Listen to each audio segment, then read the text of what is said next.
everybody. Sorry, no happy, lively intro this morning. No countdown clock, none of that shit. Mm-mm. Mama's in a mood. Mama's in a big mood. And so, no happy music today.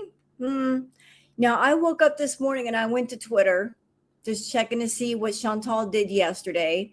So, she was out at the festival, eating her all the way through it. I think she ate a little bit of everything. I don't know how she didn't make herself sick, but there's a reason why I'm pissed off. Because I guess during the festival, she wanted people to believe that she was disabled. Her chat was calling her out saying, "You're not disabled," and she was getting mad about that. Why would you get mad about that, Chantal? Why would you get mad at people pointing out that you are not disabled? Because you're not, bitch. You're not disabled. Just because you have a mobility scooter because you're too lazy to walk doesn't mean you're disabled. The fuck's wrong with you? You're not disabled. You were just out, what, a few days ago, maybe a week ago. I don't know. All of her vlogs look the same anymore. But you walked up an entire set of stairs, all the way there and all the way back. So apparently you're not disabled. What is this shit? That you are cosplaying everything you can. Oh, I'm weak, I'm helpless, I'm vulnerable. No, you're not. You just pretend to be that way to get money from people. Is that what you're telling your subs? Oh, I can't do anything for myself. No, it's not that you can't do anything. It's that you don't want to do anything. Because as long as you pretend that you can't do anything, you can get money out of people. Or you get them to pay attention to you or make them feel sorry for you. Guess what, bitch? I don't feel sorry for you. I really, really don't. Whatever happens to you, happens to you. And it's because you want it to happen to you.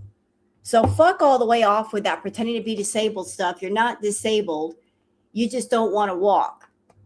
And you're not disabled because if you became bedbound, if it happens, actually it's not if, it's when, because the way you're eating, you're going to be bedbound. If you became bedbound, guess what, bitch? They're going to put your ass on a diet and you're going to lose weight. And then if you lose weight, then you have your mobility back, which means you're not disabled. So stop all that fucking cosplaying bullshit of trying to be disabled. You're not disabled. You are not fucking disabled, bitch. And that pisses me off. Acting like you're disabled. You're not disabled. Stop it. Stop it. Yeah, she's found a new way to cosplay. It's ridiculous. I can't believe it. That she's getting mad at people for pointing out that she's not disabled. Why would you get mad about that? It's true. You're not disabled. Get your ass off that mobility scooter and get some mobility. Stop pretending like you can't do anything for yourself. You sure as hell can when you want to. When your feeders are giving you money, you'll find ways to do things, won't you? You'll get off that scooter. You'll walk up a set of stairs and back again if they ask you to. Stop it. Absolutely stop it. Cannot stand that shit. I'm so mad. Like, why would... No. No, you do not go to a festival. And on top of that, Chantal, I also saw that you acting rather racist at that festival. Yes, you were. Why? Why were you doing this? You won't go to a mosque. You will not go and hang out with other Muslims during Eid. But if somebody pays you money, you'll go to a festival and eat your way all the way through it, eating a little bit of everything. So apparently you can hang out with people. It's just that what? If you go hang out with other Muslims and during Eid, you won't get paid for it? Is that the reason why you won't go hang out with people who are Muslims and celebrate Eid because you're not getting paid for it? It's not a feeder request. Fuck out of here. I am pissed off. This bitch over here acting all racist and acting disabled at the same time. What's wrong with you? Hi, everybody. I'm fucking mad. I was like, we need a new intro for this. When I get mad at Chantal, so I sat and I made a new intro. Speaking of intros and videos, so the vlog for Salah just got posted. What a mess. What an absolute mess. I watched it and I'm like, what a sloppy job at editing that was. I just put a video together. not even 15 minutes ago, looked a hell of a lot better than that. The voiceover was horrible. The footage was horrible. It looked like a bunch of old shit pieced together to make a vlog because everybody's been asking, where's the vlog? It's been a week. So Chantal put together a whole bunch of old footage. It was exactly 16 minutes long so she can monetize it, but it wasn't really worth anything watching. It was just old footage. It wasn't anything new. It was not Salah saying, hey guys, this is what's going on, and him showing himself. It was just a bunch of old clips from when he traveled, recycled shit, old clips. And that fountain situation, don't even talk to me about that. Don't even talk to me about the fountain. We don't even know whose fountain that was. We did not see it in his home, and we just saw a picture of a fountain for like 3 seconds. I don't think that's a waterfall. I think it's footage from a garden pond. Yep. We don't even know if it's his garden. It could be somebody else's garden. How do we know? He could have just like clipped that really quick, sent it to her. If he fed her some bullshit of like, I built a fountain. He could have taken that footage from anywhere. How do we know? That could have been somebody else's house and somebody else's fountain. And why the hell would you build a fountain in a place where there's a water shortage anyway? Does that even make sense? Yeah, go ahead and grab a copy, Inferno, even though it's horrible. That vlog was horrible. We're going to watch it here. The water in that fountain is too clean. That fountain is oh, thank you. That fountain has aged. The cement was old. New cement is never that color. Correct. Correct. God, I love you guys. You guys don't miss a trick, do you? That's true. I was looking at that fountain saying, that doesn't look recent. You're right. Cement is, when it's brand new, is like a slate gray. That one looks like it's been there a while. How about that? You're right. Older cement looks aged and it's been there a while, but newer cement looks newer. Yeah, I got things to say. Guys, listen. You know, if I'm making a new intro, like I am ready. I am ready. Like I'm just so over this bitch. Cosplaying everything she can. Pretending to be a Muslim woman when she's not, because she wants to hide behind a faith that she doesn't even believe in, because she wants to act all pious and to do requests for people, hiding behind the fact that she's super, super morbidly obese, because she wants people to feel sorry for her. Oh, I'm so big, I can't do anything. Shoot, you walked up a set of stairs. I guess you're just fine. If you can walk up those stairs, I guess that means you can walk your ass to Walmart and get the stuff you need, right? You don't even need the damn scooter. You should be doing that anyway. Now she's also trying to pretend that she's disabled. What for? Why are you doing that? Shame on you. You want people to move out of the way and open doors and feel bad for you. Nobody should feel bad for you.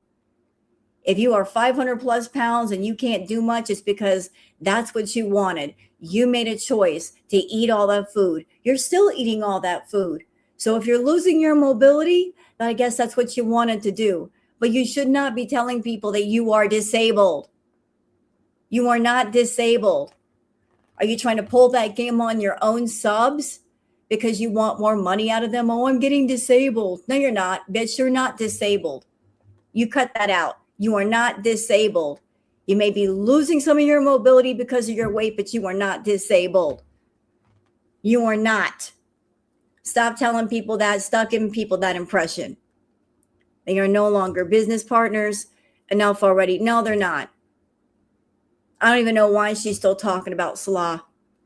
He's no longer in the picture. She's not going to see him physically. He's not going to see her physically. If he is getting a little bit of money out of her on the side, that's as far as it's going to go. Don't even know why she's continuing with the Salah storyline. It's stupid. Stupid. It's stupid. Why you continue to talk about him, Chantal? It's stupid. Time to let that go. All the way go. It's dumb. You will never see that man again. You are too sick to travel. You cannot go to him and he cannot come to you.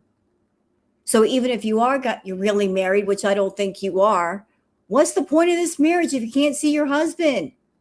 What, you're going to use him as a talking point on your channel for the next 6 years? You better hope that your channel lasts that long, People are already getting bored with your ass. Look how many viewers you got on Kick. You barely get 200 anymore. You're practically begging people for money. You got to beg Nina Bachelor for your grocery money. And in order to get that grocery money, you got to do feeder requests. That's how you eat that day. Pathetic. Pathetic. Living hand to mouth when you got a 100K channel on YouTube that you ain't doing nothing on. You'd rather go on Kick with 200 people just so you can get that feeder money. Pathetic. Pathetic. Hotter than 90% of us. You know what? If what you are is hot, I'd rather be not hot. I got a better life than you. You can be hot if you want to. I'll be over here doing my thing, taking walks, going places, getting things done. If that's what hot means, I'll pass. You can have all of that. I won't take it from you. So we got some Twitter peeps to go over, y'all. Y'all going to see what a cosplaying bitch she is and how she was getting mad because people were calling her out for pretending to be disabled. Yeah, it was an entire mess at that festival, an entire mess. And on top of that, she was being racist. Racist.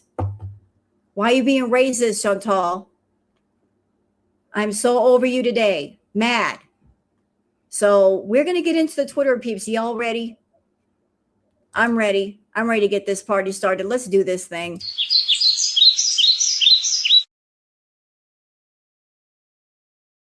All right, let's do this. I'm so mad. I can't even think right now. I am so, ever get so mad you can't even talk or think? That's just me right now. All right, so let's see. All right, so for those of you that are on Twitter and you want to follow me there, it's Wild Girl Sarah. For those of you not on Twitter, that's why I do the peeps. That way you guys can see what's going on in girl world without having to go on the Bird app. So this bitch, Enigma 2025 says, it is shameful of her to pretend she's disabled to get sympathy from others by using that scooter, where she has said herself she isn't, and that scooter is just fun to scoot on. She is able-bodied, just lazy. Nicole Garrett says, shame on you, Foodie. You are not disabled. Great job, Milky, for telling it like it is. Shame, shame, shame on you. I'm disabled, and it's people like you that make it hard for the really disabled. Soon you will be disabled, and I hope you feel all the pain I feel every day. So let's watch the clip. Let me just turn up the volume a bit. There we go. So there's Foodie at the festival eating her way through it. Sorry, back up for you. No worries, no worries. My brother doesn't know what he wants, so I have to take pictures, send them to him because he's disabled as well. And as well? He's disabled as well? She's not Ma'am, I don't know if you can hear me. She is not disabled. She's a phony. Sorry, back up for you. No worries, no worries. My brother doesn't know what he wants, so I have to take pictures, send them to him because he's disabled as well. And as well? He's disabled as well? She's not So when this person was talking to Chantal, thank you, Real Melvin, for being a member for 4 months. Thank you so much, Melvin. So when this person's thinking, the person talking to Chantal thinks she's disabled, and Chantal's not correcting her and saying, I'm sorry if I gave that impression. I'm not disabled. I'm just on a mobility scooter. She didn't correct that person and let her know, no, I'm not disabled. But this person thought Chantal was disabled, but Chantal didn't say, no, I'm not. She just let that person think that and feel sorry for her. Like, I wonder how many people you're running that scam on, Chantal. And when the camera's turned off, if you go places and you do things and you tell people that you're disabled off camera, is that what you're doing? That when the camera's turned off, you're telling people I'm disabled? It wouldn't surprise me. Like, Jesus Christ. Like, you're trying to find every way in the world for people to feel sorry for you or give you benefits of some kind or like do things for you. You really, really like attention so much that you will lie about certain things to get attention. You know what, Chantal? There are people that are disabled that are they're so strong and they're productive members of society that whatever disability they have, they don't let it stop them. You're over here saying, I'm disabled, but there are people that are disabled that they are fully functioning members of society. They have jobs, they have families, they get things done. You, on the other hand, you're trying to use disability as a way to be pathetic. Disabled people are not pathetic, but that's the picture you want to paint of yourself is I'm pathetic because I'm disabled. You are not disabled. And you need to stop telling people that you are or giving the impression that you are, because you're not. You're just super, super morbidly obese and you want to ride around on your scooter and not walk. And that's fine. Do what you want. But you shouldn't be telling people that or giving the impression of that. Shame on you. Shame. Shame, bitch. How dare you? Doc Remy LeBeau says Salah is shocked about how much his beautiful bride has consumed today. So Foodie fan says this is the stuff that Foodie had at the fair. She had a chicken bun, potatoes on a stick, grilled clams, fried squid, and a Korean cheese dog, and a yuzu pineapple boba soda. Oh, that's not even all of it. She had kebabs and all that stuff, like a whole bunch of stuff. He goes, wow, all that stuff. This surprises you? He's surprised by how much he's eaten. He's seen her eat before. How can he be surprised she ate all that food? He's seen her eat more food. This is a complete shock to him. He should not be surprised at all if that's the real Salah. Jamie Cantanella says, so Foodie Beauty went to a food festival today, and of course you want to try a few new things, but damn, Chantal, 8 different things. How does anyone eat that much and continue to want more? When she got home, she claimed she hadn't had dinner. So despite all the food that she ate at the festival, wow, that's a picture. That's definitely a picture. Like all this is what she was eating. And I bet she got paid for every single bit of it. And that's why she was eating everything, because she was getting those PayPal donations. Ding, ding, ding, ding, ding, left and right to eat all the food. She was getting free food. So she had all that. Look. How in the world does she not get sick at this festival? Eating all that, fried clams, a little bit of this, a little bit of that. Damn. She ate 9 items. I thought 9 to 15 CAD per item. So let's just go on the low side. If each item cost her $10 and she ate 9 items, that's basically $100. That's on the low side. I don't know how much they cost, but 9 items times 10, that's $90, right? If it's $15 per item, that's even more money. So if she comes online and she starts begging and I need money, don't talk to me, bitch. Don't talk to me. You're over there spending like $100 at a festival, eating all that food. Don't talk to me. With your I am poor grift, don't talk to me. Ray's Dactyline says that shouldn't be mortifying to her, but it isn't. Doc Remy LeBeau says she's loving this when people think she's disabled. So this is a kind of a better clip. Bigger. Let's listen.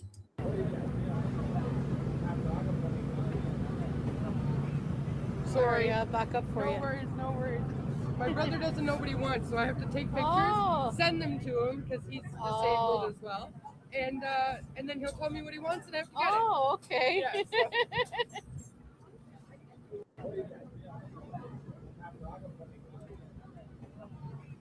Sorry, back up. So what's this? She said the kebab, the meat on the stick was 2 for $15. She said it. So that's how she's justifying it. Oh, it was on sale. Excuse me? Things are on sale at a festival. So we're looking for sales for food at festivals. Maybe that was just the price for 2 kebabs was $15. It was on sale. That's just how much they were selling it for. To get 2 kebabs for $15. That ain't no grocery store. They're not running a sale. That's just how much they were selling it for. Dummy. It was on sale. I have to get it. No, you really don't have to get it. You can always say no. If you've already had 8 items, you don't need kebabs. You can get, you know what? No, I've had enough food. Thank you. Yeah, the bonus kebab, like the bonus backup sandwich, the bonus backup meal. It was a bonus. It was 2 for $15. You know, they would have sold her one for like $7, I'm sure, or $7.50. No worries, no worries. My brother doesn't know what he wants, so I have to take pictures, send them to him because he's disabled as well. So what was this? One paying feeder Beezer asked her to buy tofu and she didn't. She told him she didn't see any tofu. I'm sure there was tofu there. She just doesn't like tofu. She's tried it before. She wanted to eat what she wanted to eat. She doesn't like tofu. She's claiming, I can't find any. But if she wants to piss off that feeder, go ahead. Go ahead, foodie. Piss him off. That's your income. You don't want to eat tofu for money? You do that. Oh, my God. Hey, Girl Hayes says, Foodie Beauty Girl, your shoulder hasn't been that thin since before you reached puberty. How are you not embarrassed to post such delusional pics of yourself like it's a total normal thing? More AI pictures? This is what we're doing? Her shoulder. Okay. Her arm looks like mine. Look. Trying to give herself skinny arms. The hell? What are you talking about? That is not your arm. That is not your body. What the hell is going on here? What's going on? Who is this person? Do we know her? I've never seen her before. Why is this on Twitter? We do not know this individual. Does she exist? I guess in AI she does. That ain't her. She looks the same. What do you mean? I can't tell. I cannot tell at all. I must not have had enough coffee today.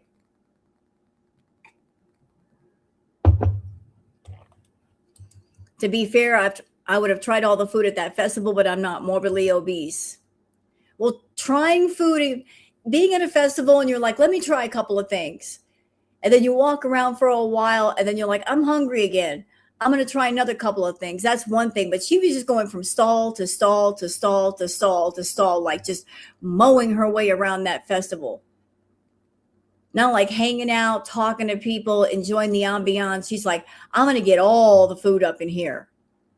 Like she went specifically for the food. Can't hang out at a mosque. Can't go to Eid. Can't talk to other Muslims. But food festival comes around, she's got to go. She talks about, I've got anxiety around other people, and yet she'll go to a festival and she'll be around other people with no problem. Yeah, and you know what, Melvin? I agree. This was bee eating.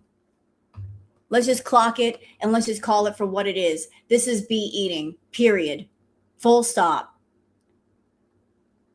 Full stop. She was having a bee moment. Takes one to know one. If you've had bee moments, you know what they look like. This was a bee moment in public, in front of people.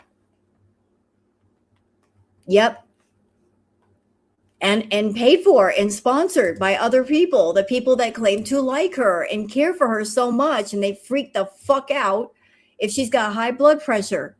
Oh my God, you got high blood pressure. You might be having a stroke. Go to the hospital. So they'll freak out if she's having a medical moment, but at the same time, they're over there paying her to eat, which might cause a medical moment. Figure it out, y'all. I can't. I really, really can't. Oh, Chantal, you're having a medical moment. You should go to the doctor. But yet before that moment, you're happy to feed her. You're happy to give her money to go eat in public, which might cause a medical moment. So if you really care about her, why are you pushing her towards the hospital or a casket? That's stupid. Stupid. We care about you, but we're going to help you get sick. Huh? What? What kinds of people are these? Danny Y says, I hope she sees this. Netta Robinson says, LOL, photographing, laughing in her face. I need to see this picture ASAP. No, she's not a public spectacle. Not at all.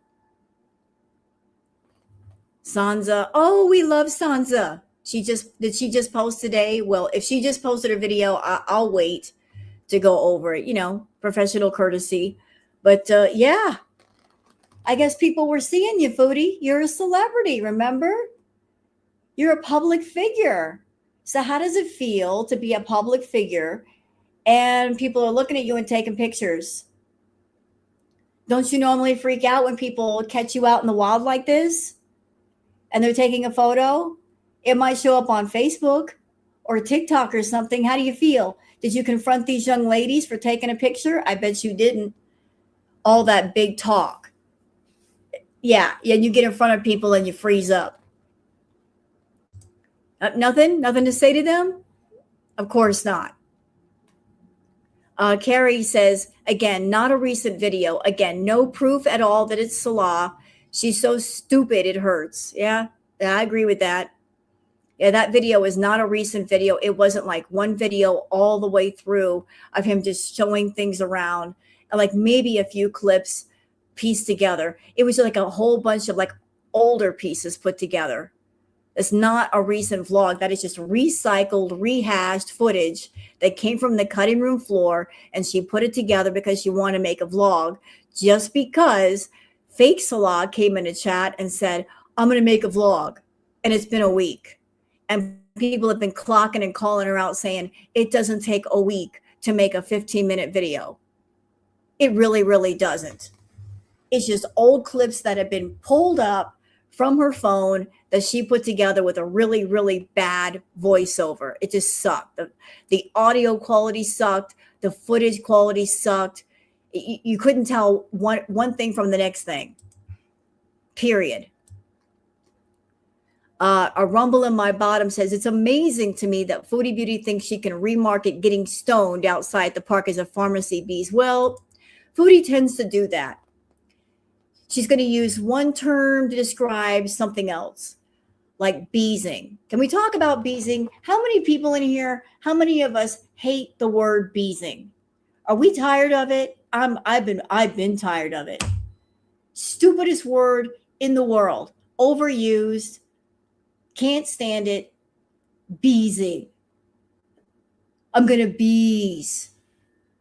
Although, Chantal, if you looked up the term beeze, the slang term in the dictionary, you would see that beezing means something completely different.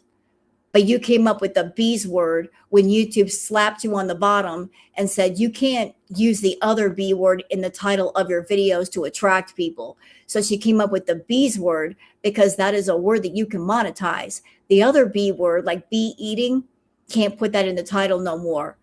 But people who are on your channel, they knew it was a code word for the other thing. And so they just kept coming. And so you've adopted it into what you do. Everybody knows when you use the word bees, what it means, that you're probably going to be getting high and eating. But you just can't say it outright. You got to use one word to disguise another word. Beezing. I hate the word beezing. It's stupid. And now she's going to say, I'm pharmacy bees. No, you're going outside and getting stoned. Just say it.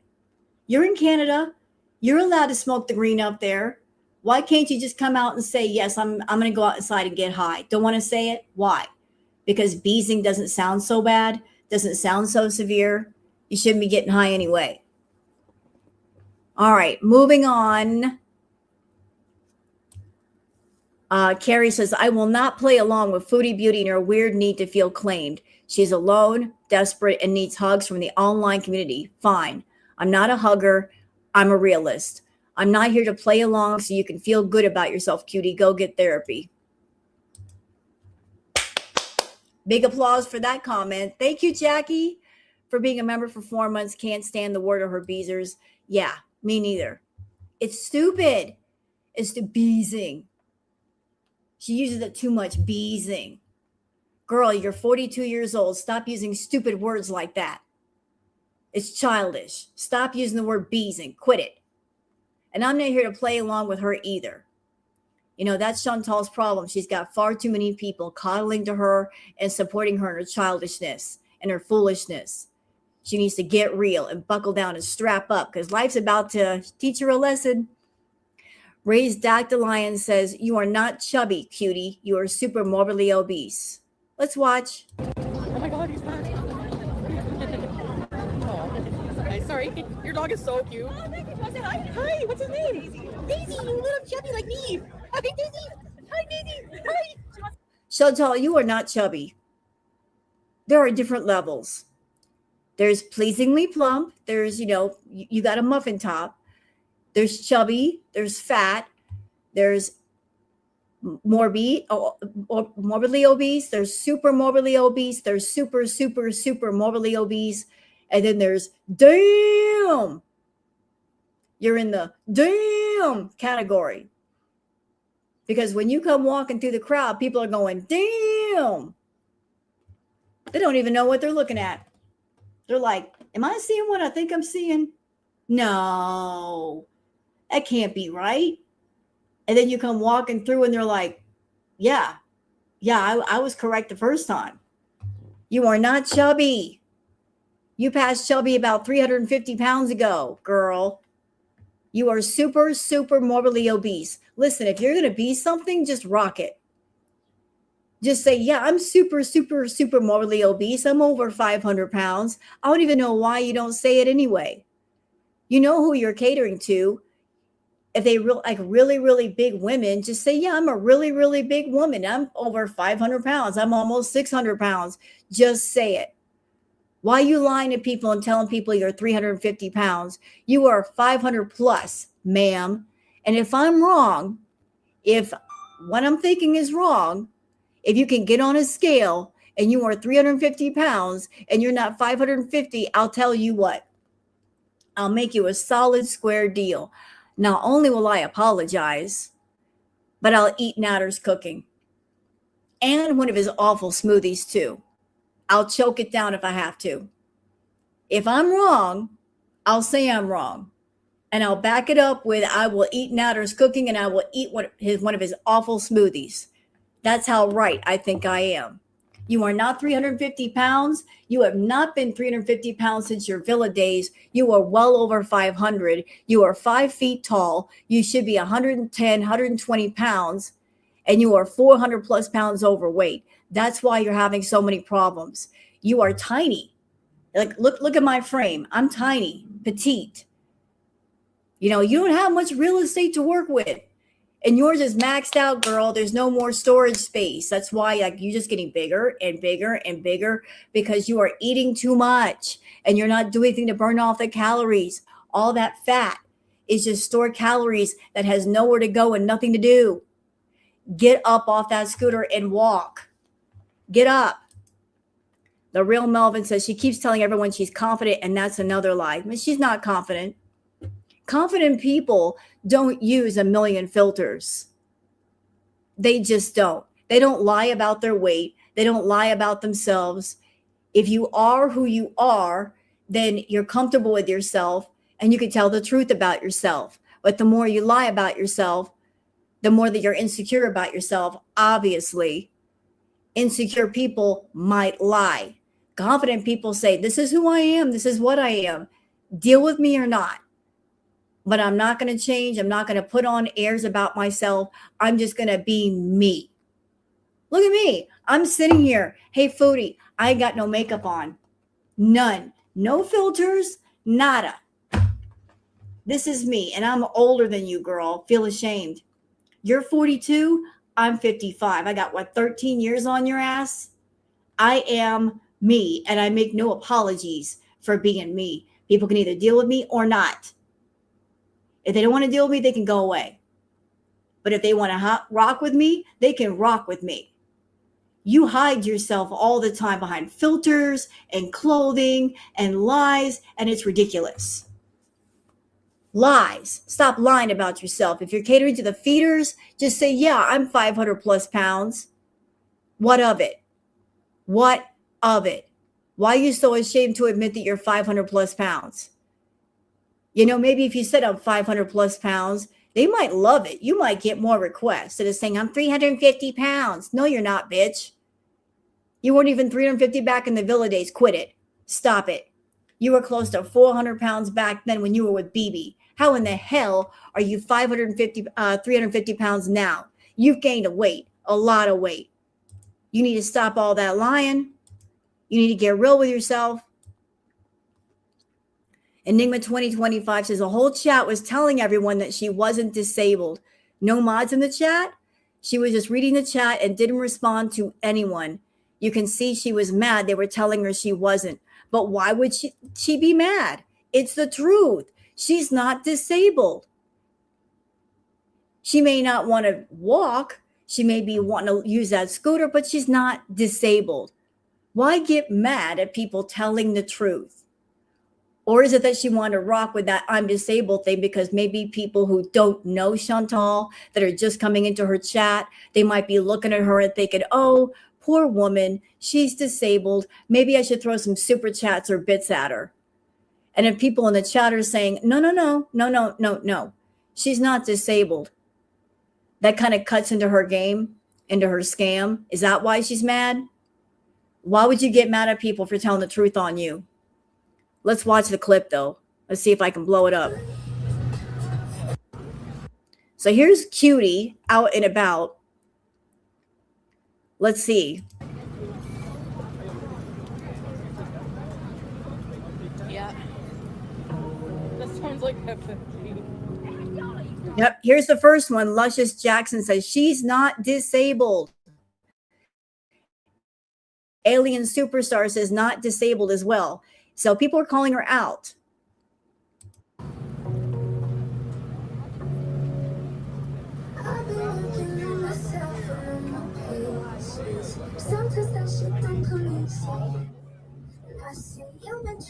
Yep, there's another one. Lucy says Foodie is not disabled. Yep, people in her own chat are saying, nope, this is a faker. There was even a couple of people in her chat saying stolen valor. Ladies and gentlemen, stolen valor applies to people in the military. That's a military thing. People who do stolen valor, that pretend that they've, been in the service and they've not been. There have been people that have been called out for stolen valor. So what's going on with Foodie is not stolen valor. That is a military thing. That is not a Foodie thing. That's strictly a military thing. And people who do the stolen valor military, shame on them too. But she's over there just pretending something she's not. Yep, thank you. Disabled versus lazy, big difference. Hey, if she wants to be lazy, she can be lazy. Who's going to stop her from being lazy? If you want to be lazy, just say, yes, I'm lazy. I don't want to walk, or I prefer to use my mobility scooter. But you should not be telling people or giving the impression that you are disabled when you're not. No.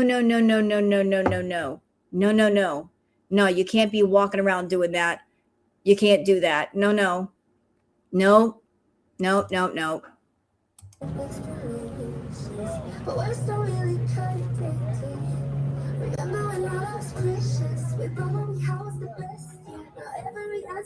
Yeah, she's looking at her chat right now. One little dog says she isn't handicapped. Lucy says she's not disabled. Strawberries and Cream says disabled stolen valor bees. Again, stolen valors for the military. That's not for Foodie.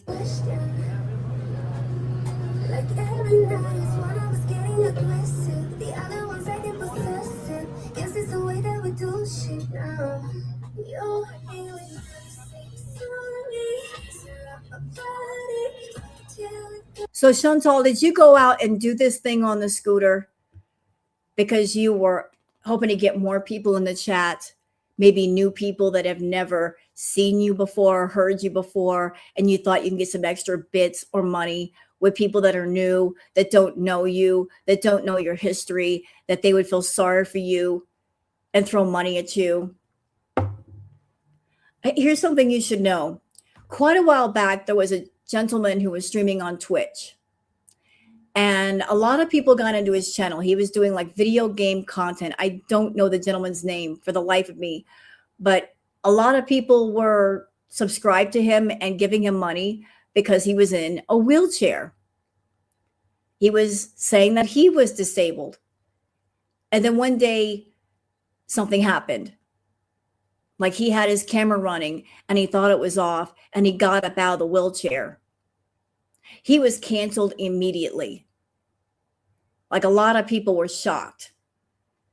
Like he was saying, I can't walk and so forth. And then his camera was running and he stood up out of the wheelchair. Immediate cancel. Yep. So you can't be playing with that I'm disabled stuff. No, you cannot. You cannot. If you are truly disabled, then you have a right to say that you're disabled because you are. But being lazy and you just want to ride around on your scooter because you don't want to walk, that is different than being disabled and having an actual handicap. Yeah, the nerve of him. That actually happened though. I was like, wow, he actually did that, scamming the audience and making them feel bad for him and they're sending him money. And then, karma. You're a liar. At some point, karma's going to get you. Thank you, Suzanne. Those of us who are truly disabled don't use it as a guide, nor do we announce it to the world. Right. And like I pointed out, there's lots of people with disabilities that even if they have disabilities, they are smart. They are productive members of society. A lot of them go to work. They have families. They don't let their disabilities stop them or their handicaps stop them. Like they're warriors. They push through it. They get stuff done. And here's Foodie saying, oh, I'm disabled. That gives me an excuse not to do anything. No, ma'am. Can't be doing that. No. You can't be finding something like that and saying, this is the reason why I'm not getting things done. She will what? She will be once she has a stroke. Look, I don't know what's going to happen to Chantal. And I'm not wishing anything upon her. But there's a price to pay for abusing your body and doing self-harm content. If there's one consequence you cannot escape, is hurting your own body. You will always get the consequence of that. And then maybe the end result. You can run from many things, but you can't run from that. You misuse your body, you mistreat your body, you harm your body, and then all of that abuse starts stacking up. You can't run from that. You cannot. So she's going to do what she's going to do.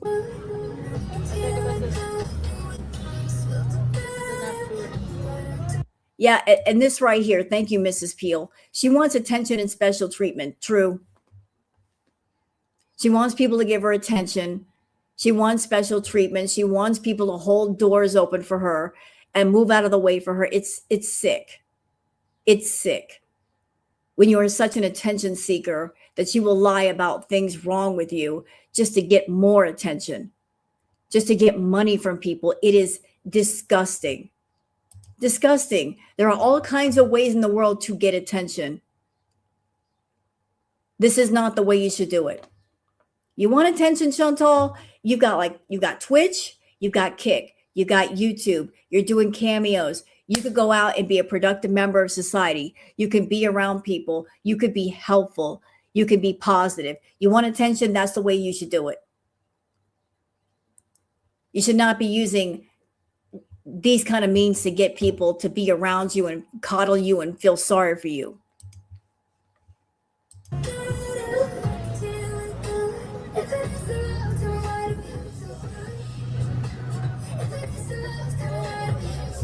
Yeah, and so she's seeing these comments from people on her chat saying she is not disabled. What she could have done right here is look at the chat, see the comments that were being made and go, I'm sorry, guys, for those of you in the chat that are new, that you might have thought I was disabled. let me just do a correction. I am not disabled. I'm riding around my scooter because it makes me feel more comfortable. I have problems walking, but I'm not disabled. Like, immediately just like put that out there in the chat. For those that are thinking that I was disabled, I'm sorry, I am not disabled. I just have trouble walking at my size and I'm using the scooter, but it's just, she could have done that. She could have put that out there. Notice she's not saying a word. Not one. You know, because she wants people to roll with that idea. Oh, I'm disabled. No, you're not. Why is Spicy Rose today? Because Foodie is over here being a big faker. And she's getting mad at people in her chat for calling her out. Because Foodie's at that festival and she was trying to give the impression that she was disabled when she's not. And she's getting mad at them telling the truth in her chat.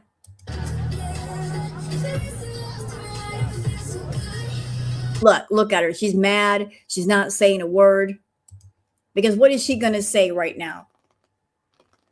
What is she going to say? Is she going to argue? How can she argue with the truth? Thank you, Dastardly. Rose, so remember when she first shaved her head, when she went out to the pharmacy, the store, she let people think she had cancer, didn't correct them, wore cancer caps. Yep, that happened too. I remember. I remember that happening. This bitch will fake anything, anytime. I'm going to leave that comment up there for a minute. Like, that's how far that she will go to get attention. She'll let people think that she's got cancer.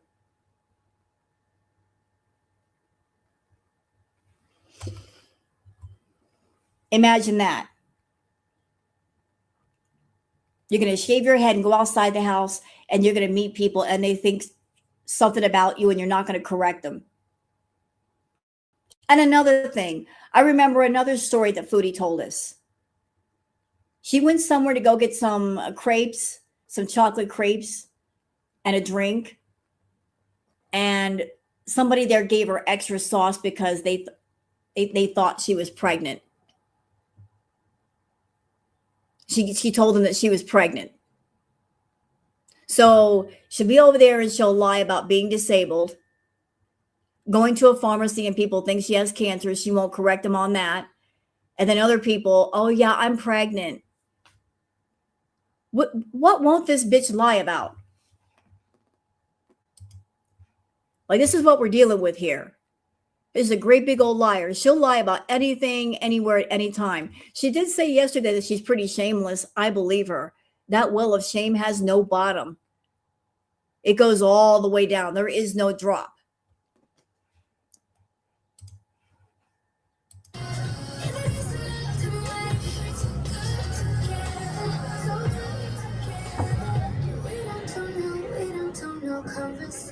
Come on, Chantal. If people in the chat think that you're disabled, you need to speak up and say, hey guys, I'm sorry.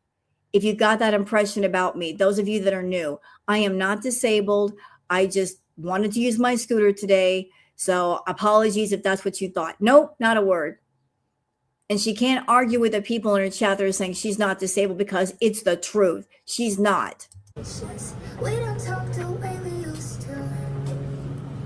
You act like we're all good sometimes, you know why?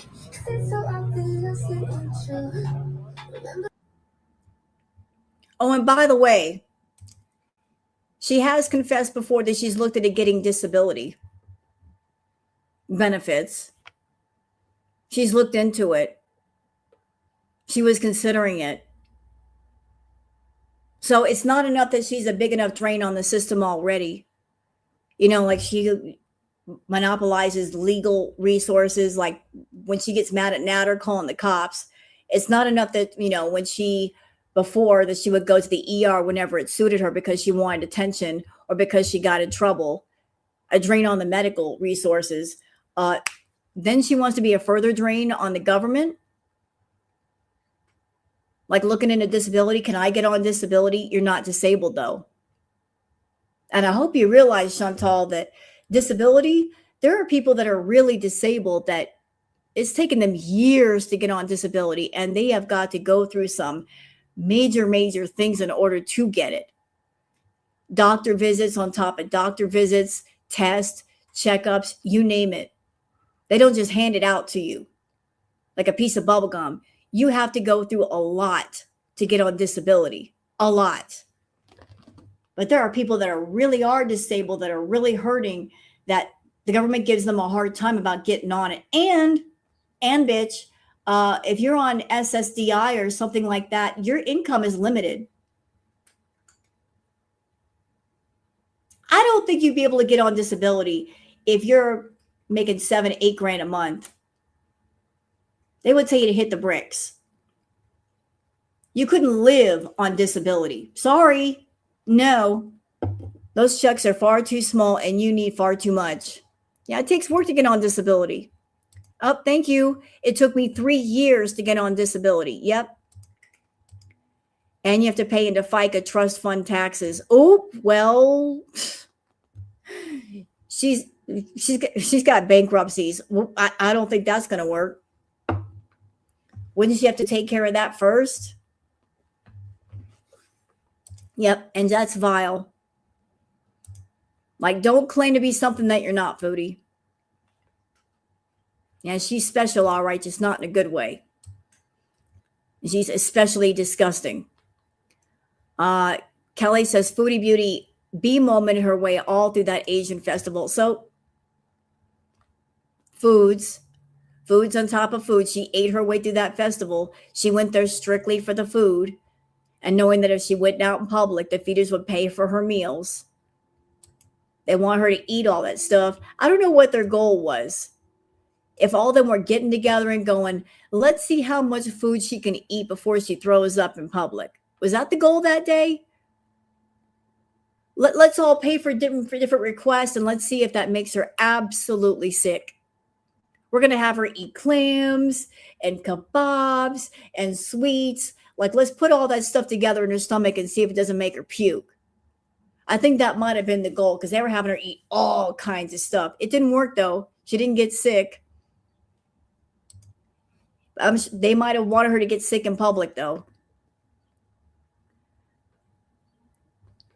The Tone Knob says, Foodie Beauty is having another public eating spree. She's eating everything she can. Her trotters on is like a hog and slop right now. She's not going to make it much longer eating like this every day. Well, I disagree. Foodie is a human cockroach. That's what we call her. Like, she's the human cockroach. Like, her body is amazing. It should be studied for science. The things that she's doing to her body, and she's not bedbound yet, she needs to be studied. She must have some amazing genetics. Hello. Like, how in the world is her body able to put up with this? Thank you, Caramel Frappe. The biggest reason she get denied is because she'd never follow up with multiple doctor appointments. Yes, because you need to go to your doctor. They've got to give you all kinds of tests for the qualification. You're not just going to go in and they're going to give it to you. The doctors do very thorough tests. So let's move on. Crochet with Ashmi says less than 5 minutes from snack one. Raised Dactylion says no one wants you talking to them in this situation, dummy. Doc Remy LeBeau says Foodie Beauty told a story a bit ago about having a meltdown on the train downtown because a woman was vomiting. Really? Station there. I did sanitize my. Wow. So I get on. Okay, we want to hear a gross story. If you have barf phobia, don't listen. Okay. I have barf phobia. That's why I'm traumatized. So. You got barf phobia, and yet you're going to tell a story about barf. Explain that to me. So you have barf phobia, whatever the hell that is, and yet you're going to get on live stream and you're going to tell this gross story that you really don't have to tell. Nobody asked for it. Nobody paid for it. So why are you telling this story if you got a phobia against it? Huh? What? Foodie, you love to tell gross stories. You can't wait to tell gross stories.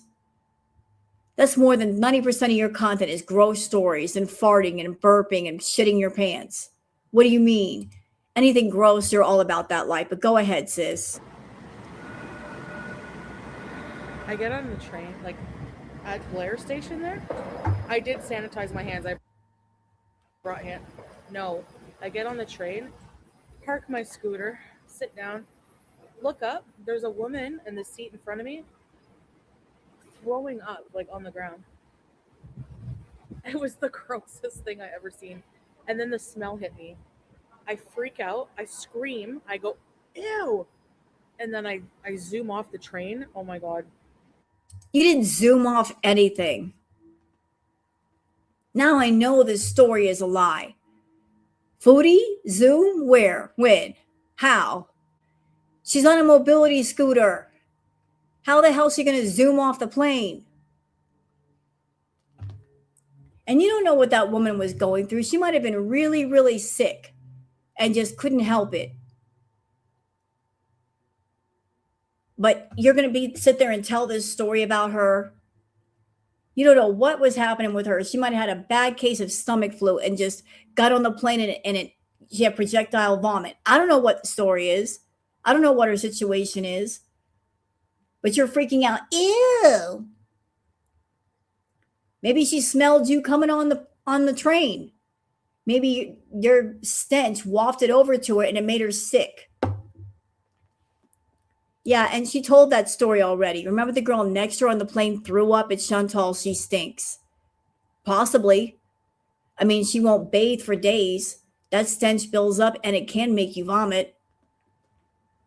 Maybe you smelled just that bad, Foodie, that you made somebody puke. Yeah, thank you. She zoomed off a movie train. Yeah, how exactly does she zoom? I need a demonstration of this supposed zooming. It was disgusting. I didn't even ask if she was okay. I can't. I'm sorry. Sorry. Wow. So Chantal, you're over there having a lot to say about a woman who's obviously there's something wrong with her. And yet you go out in public and you make a point to shit everywhere you go. Shitting your pants, shitting yourself in restaurants, in bathrooms, you name it, in the car, in the T-Mobile. Like you make a point to shit everywhere and leave your mark, almost literally. And that's not gross. Imagine how other people feel if they have to sit in the seat that you just sat in and you've left a mark there. That's not gross at all. You know, like you going to the bathroom and not washing your hands and going to the grocery store and touching everything, pooping your pants everywhere. Like, thank you. What if that woman had just had her chemo treatment? We don't know. We have no idea what was happening to that poor woman. Yeah, the public bench in front of her house. A public bench. When she was right there and she could have gone inside and done her business. It would have taken her, 5 minutes to get inside the house and make it to the bathroom? It wouldn't have taken long. You can't squeeze your cheeks together and hold it. You have so little control over your bowels that you can't hold it or wear an adult diaper or something so you don't make a mess everywhere. No, we're just going to leave marks everywhere we go. Hold on a minute. There we go. Ladle scooping in Syria. Yeah, what about that? Thank you, Jackie. What about that? You were living with Salah and his family and you puked in the sink and just left it there for him. And didn't something happen on the mattress too? So imagine how they felt. That they're waking up in the morning, there's puke in the sink, there's shit in the bed. Imagine how they felt. Dealing with you. No wonder they threw you a getaway party. They wanted you to get away because they were tired of all the gross shit you were doing. Say La Vie says, Foodie Beauty did wash your hands, but that's because it was ew, you put your wallet on the floor of a public bathroom. Yeah, that's just nasty. Nasty. Say La Vie says, Foodie Beauty says she'd not eat anything with tentacles. She's eating calamari, aka squid. Yeah, she ate that squid. Somebody paid her to eat calamari. She ate it. Amazing what money can do. Amazing how she gets motivated by money. She'll go out in public. She'll put up with people as long as she's getting paid. More food, sugar drink plus mango sticky rice with soy sauce. That's $80 in gift from Nina is gone. Yep. I don't know what she got that day, but she ate her way through a lot of it. Ron says, what a bee. Oh, Ra, what happened here? Let's watch. What the fuck? Ryder? Oh my god.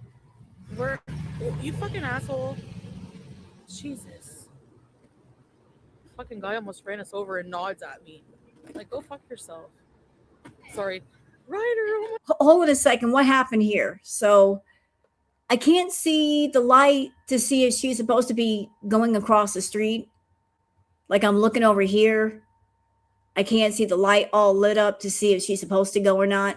What the fuck? Ryder? Oh my god. You fucking asshole.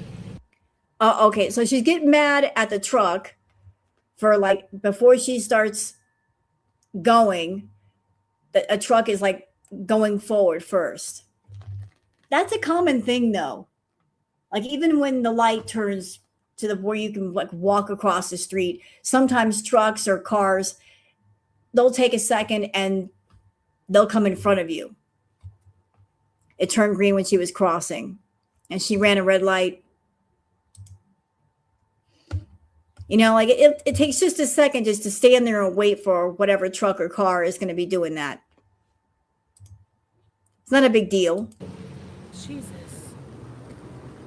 Fucking guy almost ran us over and nods at me. Like, go fuck yourself. Sorry. Ryder, oh my god. Thank you so much. What the fuck? The nerve of this one. Complaining about other people and vehicles, and yet when she's on that motor scooter, like on the sidewalk, she nearly runs people over. She's at festivals and she nearly runs people over with it. She's not even trying to be careful. There'll be entire families in front of her with their kids, and like she's like bolting through the crowd. So complaining about other people in their vehicles, and yet she's dangerous in hers. She'll sit there and go on the road where she doesn't need to be, and perhaps even try to cause an accident. Sandra just put up a video of what she ate at the festival. I want to look at it, but at the same time, if she just put that video up, I don't, it's professional courtesy. Like, I'd rather just leave it alone for a while. Just professional courtesy. Like, if somebody just puts a video up, like, don't react to it right away. But thank you for letting me know. Okay, moving on. Doc Remy LeBeau says, OMG, she immediately did it again. Why is she speaking in broken English? She's so offensive. What the fuck? Uh-oh. What did you do now, Foodie?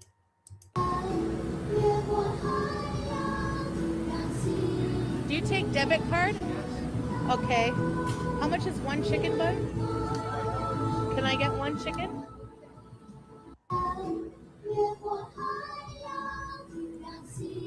Do you take debit card? Okay. How much is one chicken bun? Can I get one chicken? I don't know. I didn't hear any broken English here. Maybe I was just listening really carefully. I didn't hear her speak in broken English. Did I miss something? I heard she was racist, but I did not hear the broken English. Ew. Doc Remy LeBeau says Chantal blowing directly onto her camera lens to clean was a sight I really didn't need to see. But then she let the worker at the Tornado potato booth assume she's disabled and prepare all the toppings for her food for her. Wow. Wow. Oh, just one sec. Sorry. Okay. Thank you.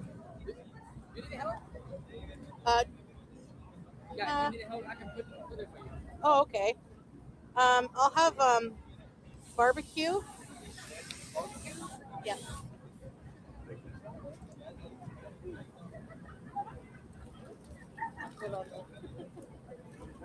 Oh my goodness. Yeah, and maybe I'll have a bit of sour cream and onion too. Yeah, yeah. But she loves for people to wait on her and coddle her and do things for her. It's not that big of a deal to put toppings on your own food. This is a festival. People are busy here. They got things to do. You know, like if the whole procedure is supposed to be they sell you the food, and if you want to put stuff on it, you can. Like, you're just taking up extra time that they need to go to somebody else and sell them a product. I mean, this festival thing isn't going to happen for weeks. They want to make as many sales as possible. And Chantal, you're just in the way for nothing when you can get your ass up off that scooter and do it your damn self. Thank you. It's really huge. Is this one potato? Yeah. Wow. Thank you. Like midnight too. Oh, that's okay. Thanks. Thank you. Oh, how about that? Thank you, Dastardly. Oh, wait, sorry. Priscilla, I just looked into it, and the most you can get on disability is $200 a month. Well, there you go. There you go. And that's why she'll never get on disability. Not because she doesn't want to say she's disabled, but because the money, the lack of money. She looked into it and she saw, oh, I'm not going to get that much money on disability, so why bother? That's not true. Okay, like how much do you get on disability in Canada? I am not from 201 days when eating for her. So how much do they give? I guess it all depends on how much you're disabled. Like, I guess it all depends on the severity of your disability. Like, how severe is it? How much does it impact you? I think that has a lot to do with it too.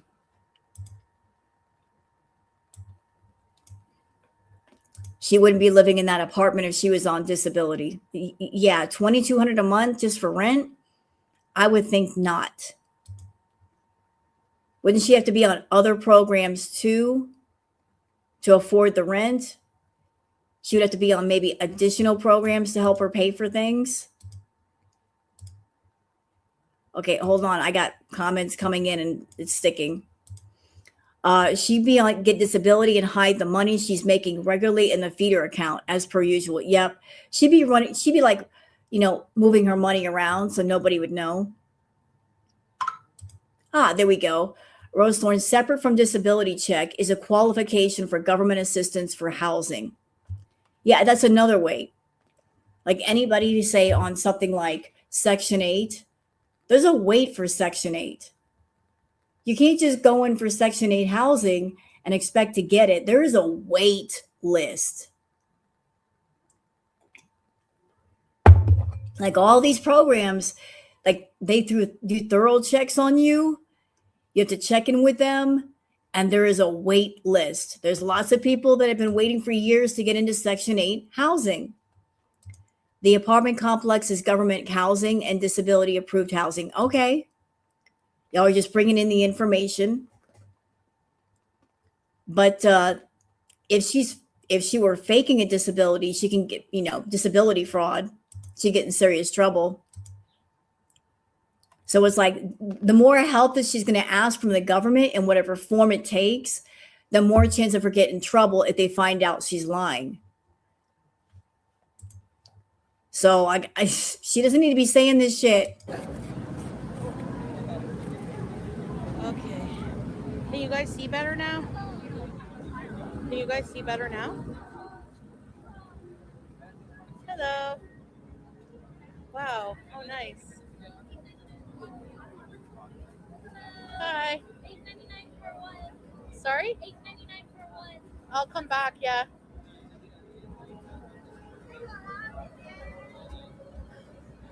I don't want to. I don't want to see. No, I don't want to see you eat. Goodbye.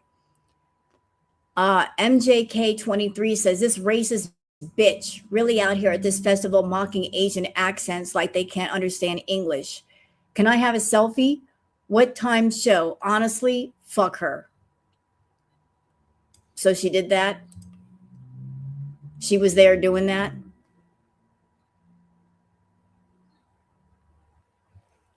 What's that? She applied for that complex before she even went to Kuwait. She qualifies for mental as well as physical. We know nothing about her true medical treatment and don't want to. Now, it's not our business. Like, whatever her mental issues, whatever her emotional issues, physical issues, we don't need to know. We really don't need to know. Marshmallow says, I just looked up her apartments and it says it isn't. Frontier Apartments located at this address in Ottawa is not government housing.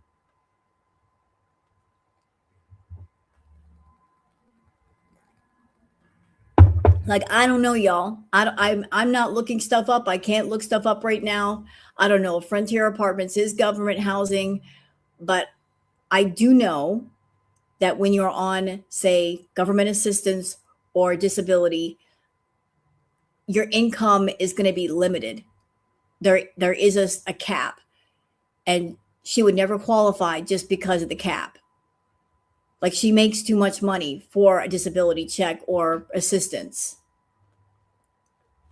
Like, she might have to move if she qualified for government housing or assistance. Yep, and she needs a doctor's approval for disability. Absolutely.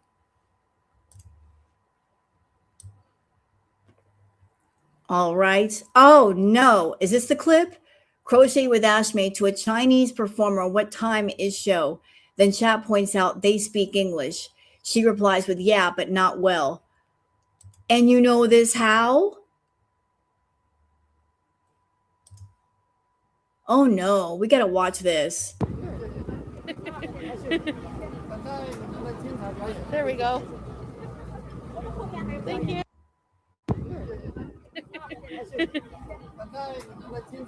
There we go. Thank you. Thank you. What time is show? What time is show?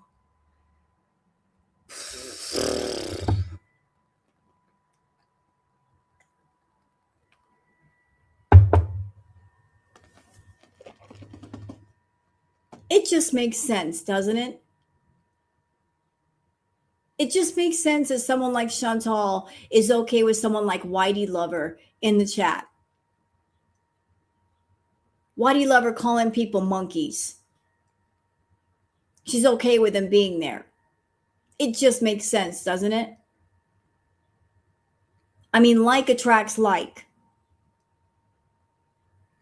What kind of crowd is Chantal cultivating? We got a whole hodgepodge of people up in there. You got people that are feeders, that are all into the food fetish, that want to feed her until she's bedbound or worse. You got people that are racist. You got people who trauma dump in there. You know, her kind of people. This is the vibe. And she's working hard to attract her tribe. This is the crowd that she wants. 6? So Jordy's reciting hairline says they speak English. Okay, moving on to the next one. They speak English. Yeah, not well though. How the fuck do you know? How do you know they can't speak English well? You don't know that person. Why would you say such things? You're judging based on what? They speak English. Yeah, not well though. You don't know that. You're judging someone you don't even know them. Racist bitch. How dare you? All right, we need something positive. So here's next. I was saying we've all seen pigeons. but you probably had no idea what their chicks look like. So this pigeon is taking care of a kitten. And look how protective they are of the kitten. This pigeon is mothering the kitten and saying, get away from my little one. I don't care if it's a different species. Get away. Look.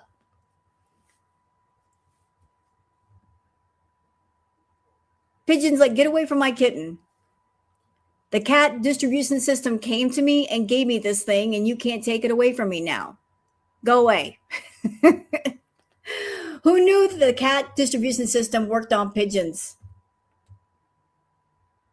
Look. Pigeon's like, get away from this thing that belongs to me. It's mine now. You can't have it. Damn nature, you scary. A pigeon trying to court a falcon. Pigeon. Pigeon. You got the right idea, but the wrong kind of bird. That falcon's an apex predator, pigeon. You look like lunch. You could be lunch. In fact, it's looking at you and I can read its mind. You look like lunch. A big fat lunch. You might want to get away. That bird will eat you. That falcon's like, that looks like KFC to me. I wonder if I can roast that over a fire. Have a nice meal. And sorry, she's just not that into you. Pigeon, you might want to move away, pigeon. You're looking like a meal right now. Okay. Not more of her being high. Who cares?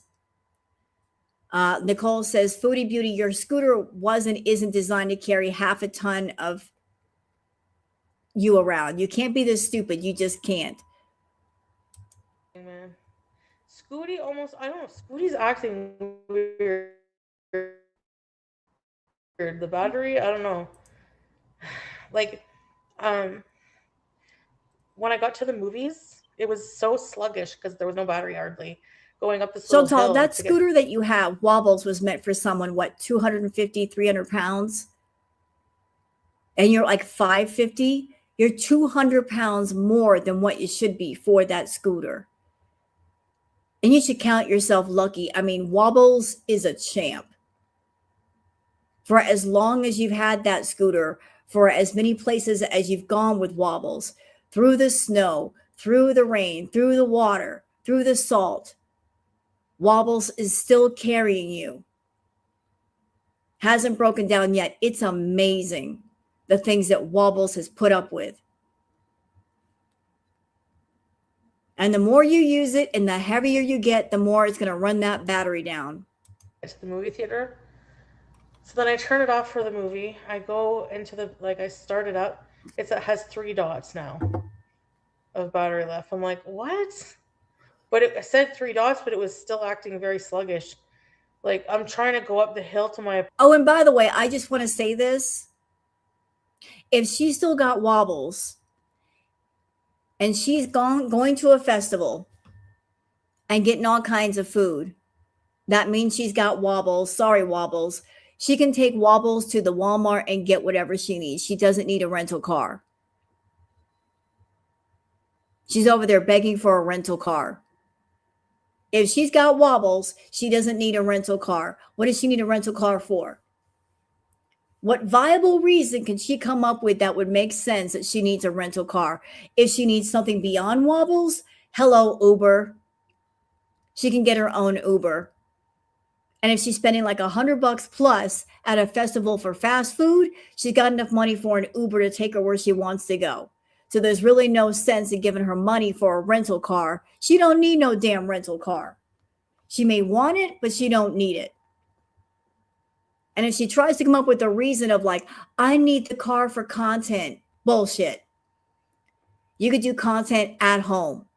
You could take Wobbles around and make great content. It's not an immediate emergency need. It's a want.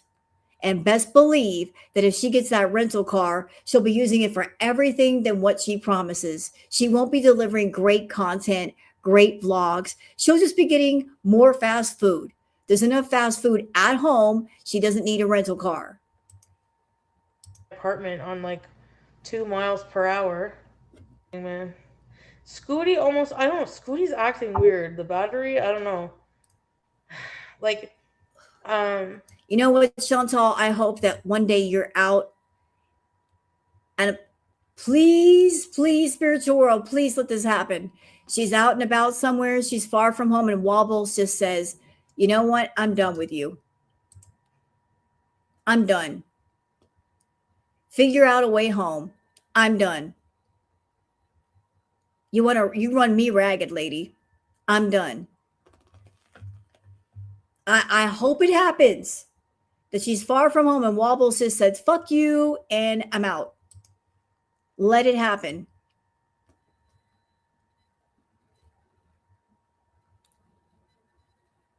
What else we got here? Oh, look here. The Beast has been live on Kick for 20 minutes. She went to the movies today like nothing happened yesterday. Nina is throwing money at her again and life is just back to normal.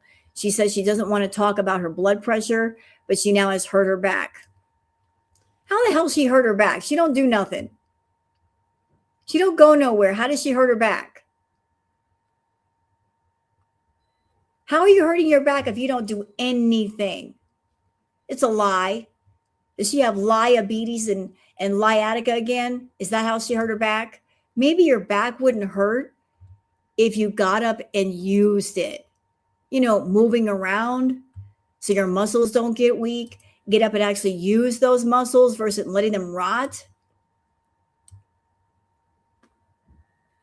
Doc Remy LeBeau says she's apparently not high enough for her liking, so she and BG saddle up to assemble more rugs. Let's watch.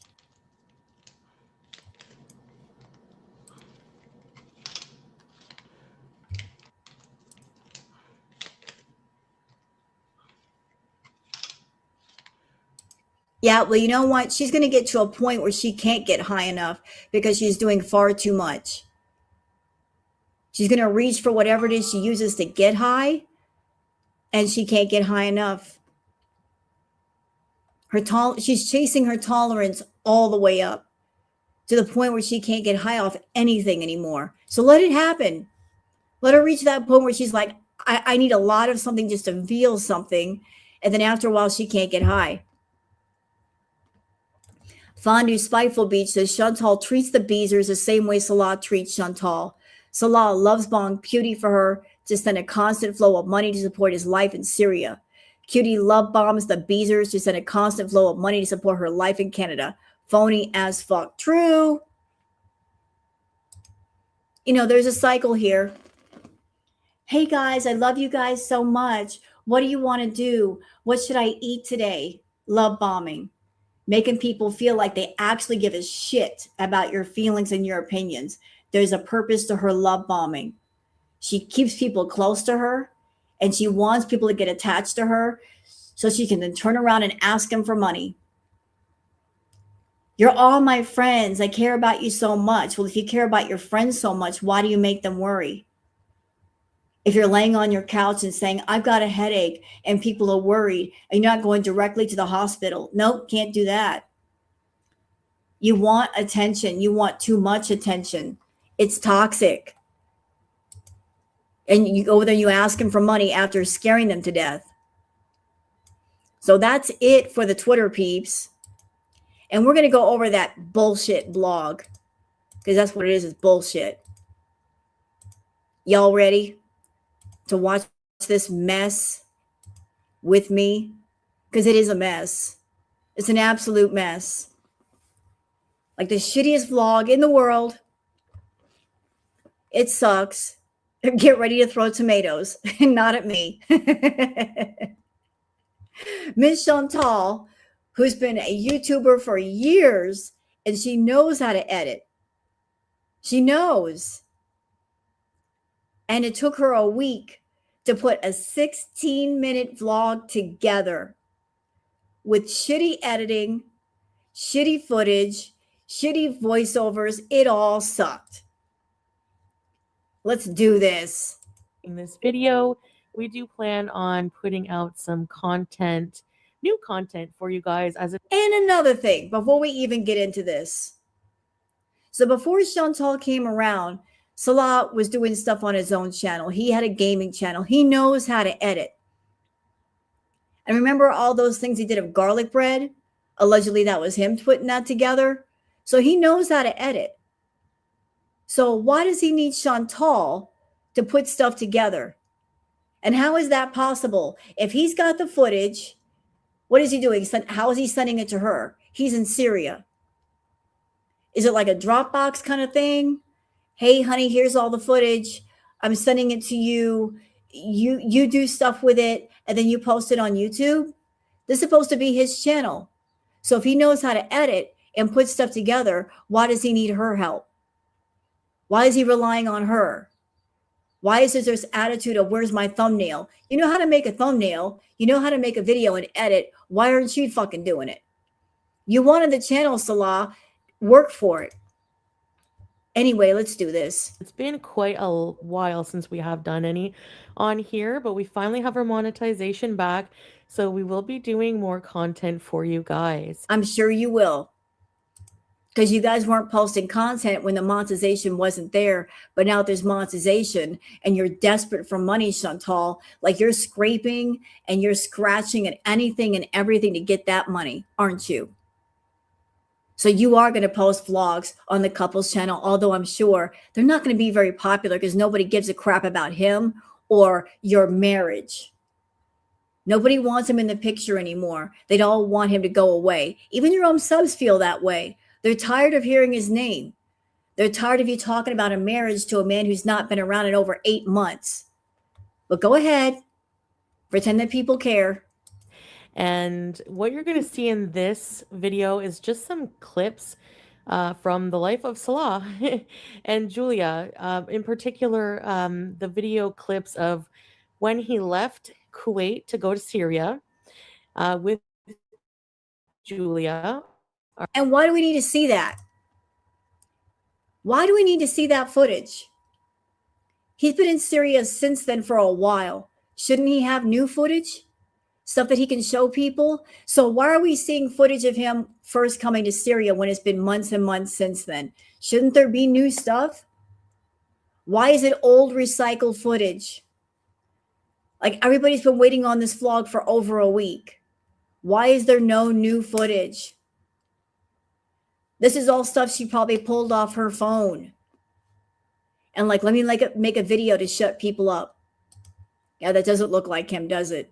Our cat and some tourist attractions in Damascus and just some things like that. There's a wait, stop. What is that? Tourist attractions in Damascus. Why do we need to see that too?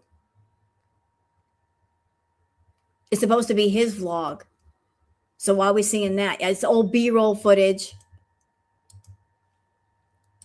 Recycled trash. Zoo, just little life clips. So I hope you enjoy. I will be narrating this for him. And yalla, let's go. But why? Why do you need to put the voiceover for him? This is supposed to be his vlog. He can't record something and send it to you like a little voice clip?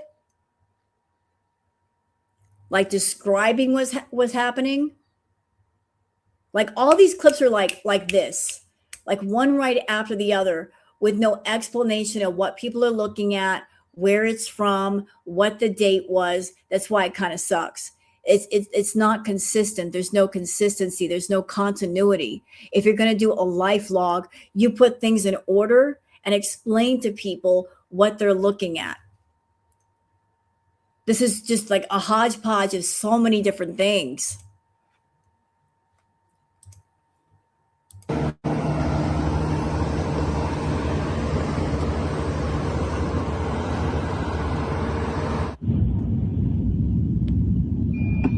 Cabin crew, take your seats for landing.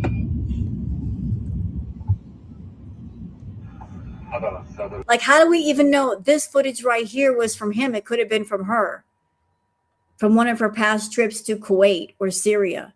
like her on the airplane. How do we know it's him? We don't know. This could be her footage. We have no idea. No one can convince me that he's still around. The whole thing is made up. Agreed. I think he's gone. I think he's been gone for a minute. I mean, let's think back for just a second, chat. The last time that she was in Syria, they had her sign paperwork, right? Some kind of paperwork. I don't know what it was. I don't know if it was dissolving of the marriage contract. I don't know if it was an NDA, maybe both, but they had her sign paperwork and there were relatives there acting, I guess, as notaries. So why would they do that? And that was the last time she was back there. Isn't that telling? When you're somewhere and they're having you sign paperwork and it's been 7 to 8 months and she hasn't gone back. And there's no talk of her going back. There's no talk of her visiting him somewhere or him coming to see her. What kind of a husband leaves their wife alone for several months? And there's no talk and there's no plans to see them. What kind of a marriage is this? If you're in a marriage like that, you might as well get divorced. If you're not going to see your husband and if they're not in a position to help you, might as well just move along. Thank you, Zilla. She had a real marriage with a certificate but didn't know his last name. I beg your pardon. You're married to someone and you don't know their last name. Huh? What? Anybody in here that's been married before? Anybody? Even if you're divorced now, you've been married. Hello? I mean, what the hell? You get married, your name and your husband's name are right there on the marriage certificate. They got to take the real names of each of you in order to put on the certificate. So how could you not know what your husband's last name is? It's right there on that piece of paper. They have to fill it out to be official. And she doesn't know his age either. So she doesn't know how old he is. You're getting married, you don't know his last name. Yeah, I got 2 ex-husbands. I know their full names. I knew that even before I married them. But it's on the piece of paper. How can you not know? Yeah, I have my ex-husband's last name and I hate it. I want to change it. Bad memories. But I took my husband's last name. And she doesn't know her handsomest man. He's probably using an alias. But how can you not know his last name? But you signed paperwork when you left Syria and you haven't been back since. And you like to talk about him, Chantal, but there's no definite plans. There's no plane ticket. There's no plans of leaving. So he's just a husband in theory, right? Just someone you want to keep adding to the script when he's not really around. Is that what you want to do? Pretend husband? Thank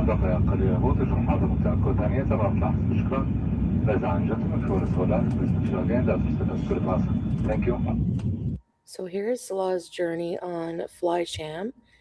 That could be you, bitch. That could be your footage.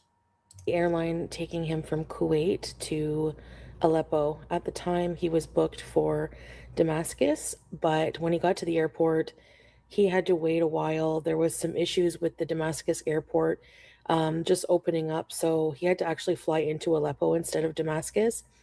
And what you'll see here is him on the plane with our Julia cat. He had to bring her, of course. So here are some clips of him and Julia on the plane. She was a very behaved girl. She was sedated, and he's also showing, the food he had on here.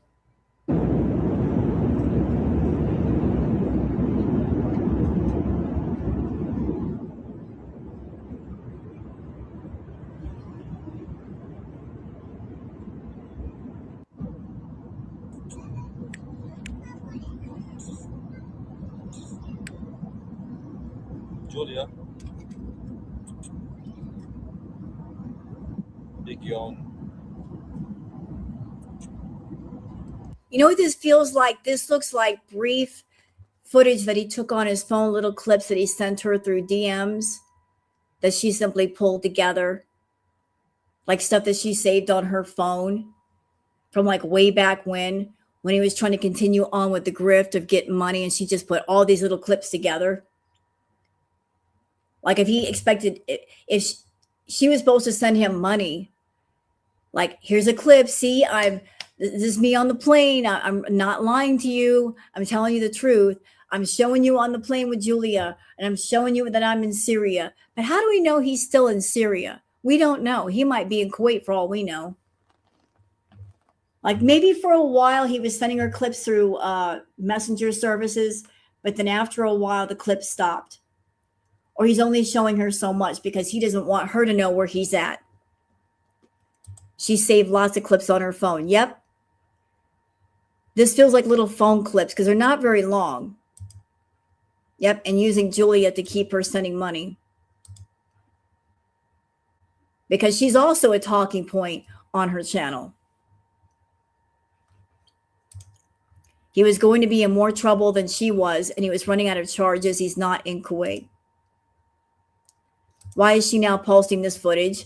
Because, like he said, I'm coming out with a vlog, and it's been over a week, and people were saying, where's the footage?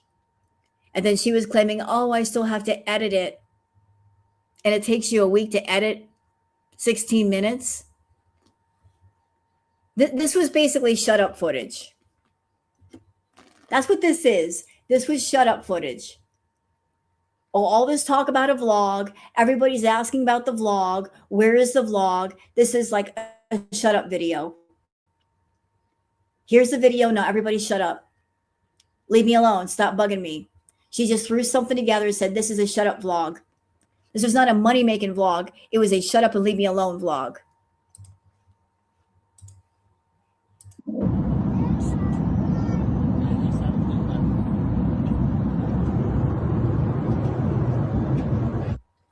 I did ask Salah if he enjoyed the snack they gave him on this flight, and he said it was okay. The flight was only like a couple hours, so they didn't give a full meal. Just looks like a bunch of snacks and breads, cheeses, and strawberry. Nobody cares. Why do we have to focus on the food? Nobody cares what he ate. Nobody cares. Oh, he had a snack. Good for him. Yay. He had a snack. Why is the food footage so important? This is not for you, Chantal, and your feeders. This is supposed to be his vlog, and he's not into the food. So why do we have to show the food? Even with his vlog, she's got to include food. Yeah, exactly. Food, food, food, food, food. And that would be a full meal for me. It's not a snack. It's a meal. And hold on. I got something to say about this. Question. So the flight was for a couple hours, right? Right? That's what she just said. Anybody ever take a flight that was for a couple of hours? They don't give you any food. Because it's just a 2-hour flight. Why would they give you any food for a 2-hour flight? I've taken short flights before. They don't give you no food. So what's all this? Yeah, he got himself a juice box. So this looks like a flight that went on a little bit longer. Unless they're over in the Middle East, it's different. Right, peanuts or cookies and a drink is all I got for a couple hours flight. Now they give snacks or throw peanuts at you. Maybe it's different in the Middle East, but this looks like a full-on meal. I don't know what this is over here, the fly cham thing. It looks like a sandwich maybe. You got the bread. You've got this over here. That looks like more than just a snack. That's a lot of food for like a 2-hour flight. They went into service, brand new company. Hey, I don't know how they operate. I just think it's like over here. You take a 2-hour flight, they don't feed you like this. I've had food on a 4-hour flight. True, but she just said it was a 2-hour flight. So I'm like, that's a short flight. Why would they give him so much food? Couple hours, so they didn't give a full meal. Just looks like a bunch of snacks and breads, cheeses, and strawberry jam and some butter juice. Look at her dumb ass. So she's showing the footage and you could barely hear her talk. The audio is terrible. All you hear the airplane engine and she's still talking. The editing job is listen to her, she's talking. Nobody can hear her ass. Girl, shut up. All we hear is the airplane. You didn't check your audio.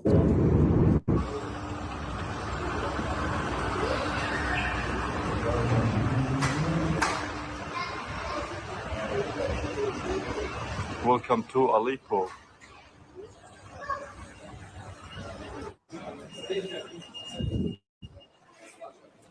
Riveting content.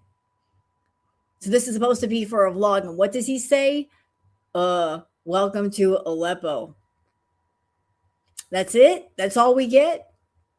You're not going to stop and talk to the camera and say, I'm here now with Julia, and we just arrived in Aleppo, and I can't wait to get home.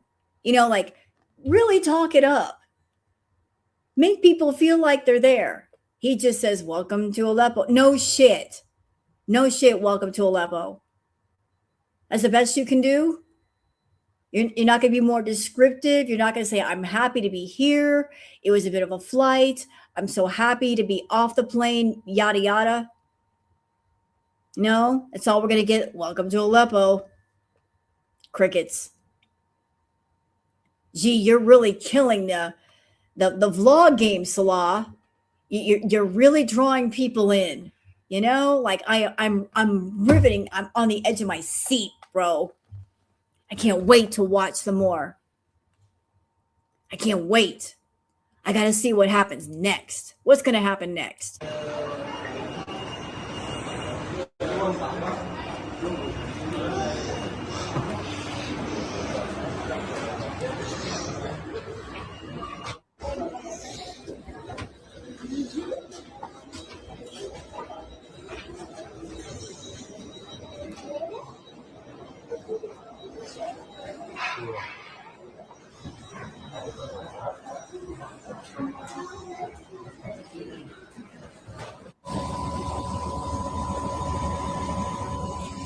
So we're outside the airport.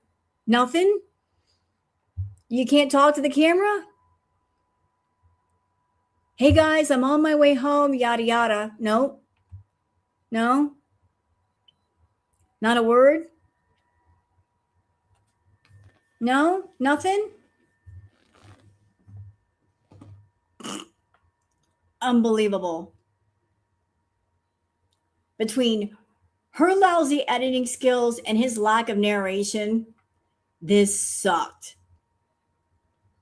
This really sucked. Yeah, you know what, Which here's the thing. Do they realize they're professional travel vloggers and channels? Yes. And Chantal has seen quite a few of them. I mean, you don't have to be a professional YouTuber to watch other travel vloggers, watch how they do things and take notes. Anybody can learn.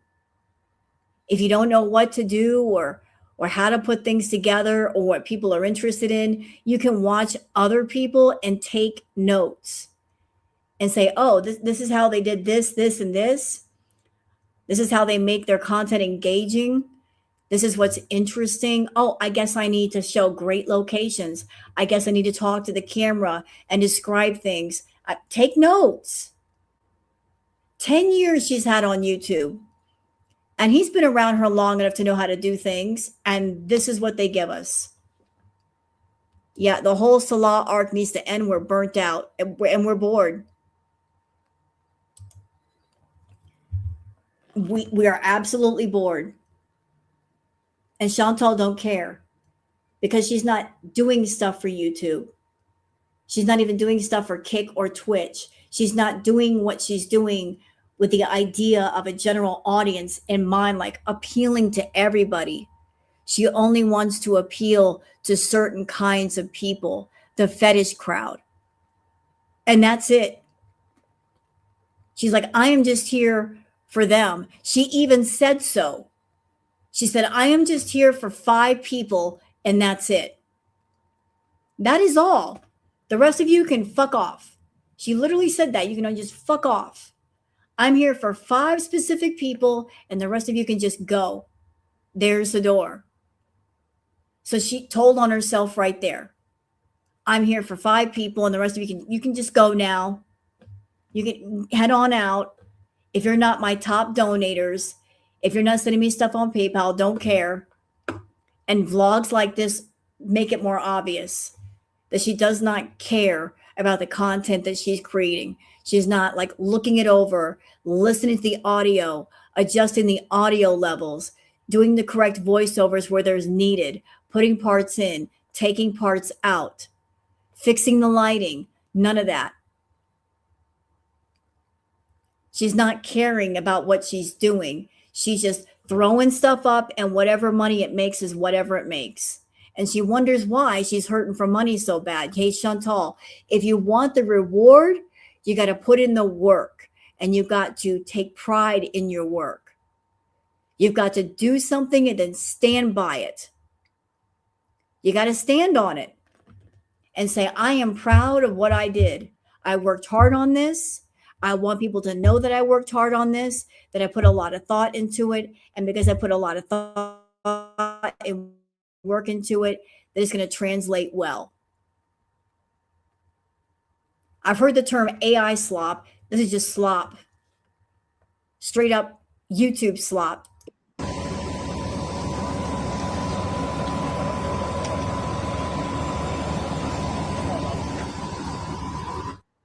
So Aleppo was about 5 hours away from where Salah had to meet his family.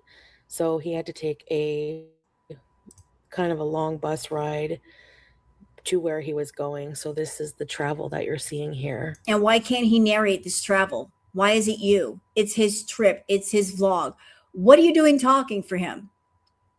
He wants to do vlogs. He wants to make money off the vlogs. So why are you talking? Why do you have to speak for him? He can't. He wants to make the money on the vlogs, but he doesn't want to do the work. Okay. Yeah, I see how it is. You want the money for the vlogs, but other people do the work for you. That channel just got remonetized. I know, and that's why she's posting stuff. But it ain't worth watching. Salah was born and raised in Kuwait. However, as a child, he did visit relatives in Syria from time to time, but he hasn't seen them in years and years. He hasn't been to Syria in years, so this is the first time as an adult being there. Because of the long-standing civil war in Syria previously, travel to Syria was near impossible and very, very dangerous. So with things just opening up at this time for people to return home and travel, that's why you see a lot of people going back, and you know, it made it easy for Chantal, we all know why he went back to Syria. It wasn't necessarily for his family. It is because you 2 idiots got in trouble in Kuwait. You were doing some fuck shit in Kuwait. And you're a lot of the reason why the fuck shit happened. You did some fuck shit in Kuwait. You were grifting in Kuwait when you weren't allowed to. You took a kitten off the street from its mother while it was still nursing. You got in trouble for that. And then once the threat of something legal coming your way, what happened? You ran back home to Canada with a quickness, and he had to leave. He had to go back to Syria, not because he wanted to, not because he wanted to see his family. He just had nowhere else to go. We remember the live stream. You were freaking out like, I got to get out of here. I got to get out of here. I got to get out of here. And you left. So you caused the mess that happened in Kuwait with pause. You caused that to happen. Because you like to use children and animals to get attention and make money. You were so deep in the grifting game that you're like, I don't care who I have to exploit, what I have to do, what lie I have to tell to make money. I'm going to do it. You said yourself, you're shameless. I believe you. So you took a kitten away from its mother. And then when you got in trouble and you made a mess and you were afraid of the consequences, you ran back to Canada. And you left him alone to deal with the mess.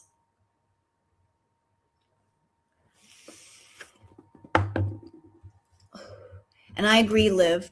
Her talking on his Syrian footage is disingenuous and off-putting. Yeah, like she's talking on his history. This is his vlog. Why can't he talk on his own history? Why can't he give some of the narration? This is his vlog. This is his journey back home to Syria. Where are his words? It's his journey, not hers. There's no need for her to talk. Like, why does she have to speak for him? He's a grown-ass man. He can speak for himself. Salah to go back as well at this time.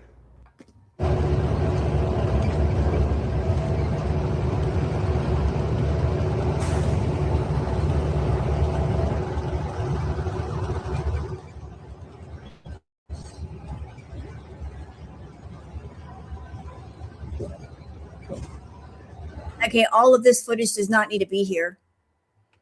This is what's called filler footage. When you're just showing driving footage and there's no talking, no nothing. It's just like you're driving and you see like the scenery outside. That's filler footage. Obviously, she put this in because she needed to make the vlog longer so she can monetize it. This is filler footage. Yeah, it's filler space. She's good at that. This is just a way for her to extend the vlog out long enough to monetize. Yeah, I see you, foodie. I see you. You didn't have enough good footage, so you put a bunch of snippets together, trying to extend them out using the filler footage in between. You don't even have the good sense to put narration on top of it to make it interesting. Filler footage. I see you because I edit shit. Boring filler footage.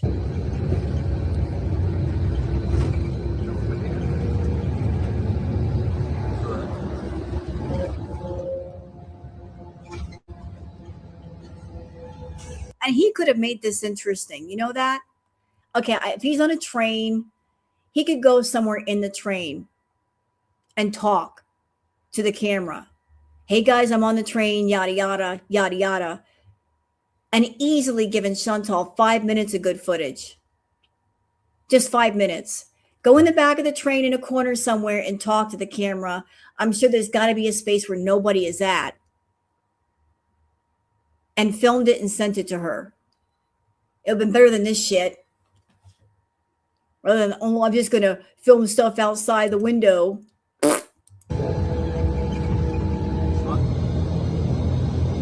More. What is this? So how much footage is that? Hold on.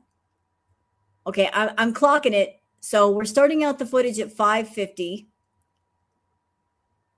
So nearly the 6 minute mark. And so like a minute and 20 seconds is nothing but filler footage. Because it's one clip after the next clip after the next clip of like just out the window footage. Like a full minute of like nothing except the sights.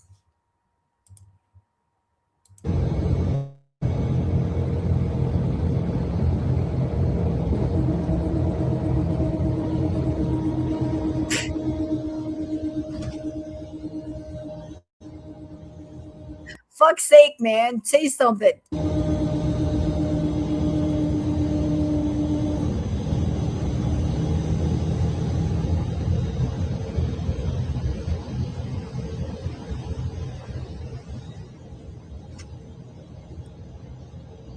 Even if he can't talk, when you go into editing, you can add narration later through like adding some audio, or if you don't want to do that, you can like take something and put text on the footage that pops up to kind of like add more layers.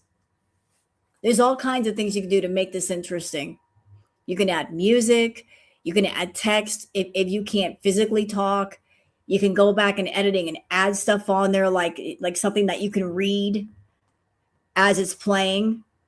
It just takes a bit more work rather than just leave the footage raw as it is. Yep.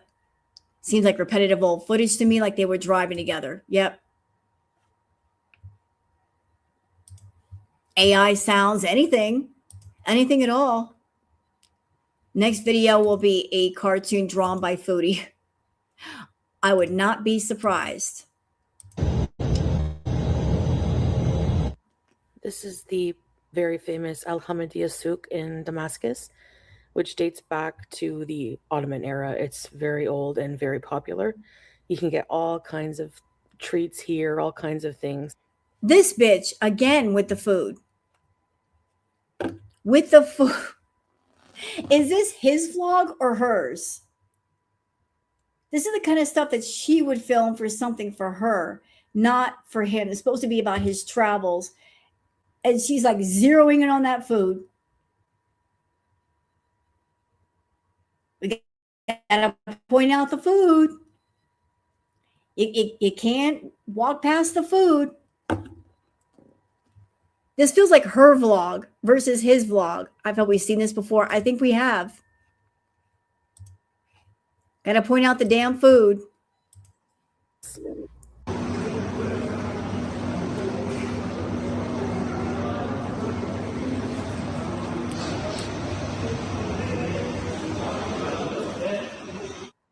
This is a traditional Syrian fountain found inside of a restaurant here.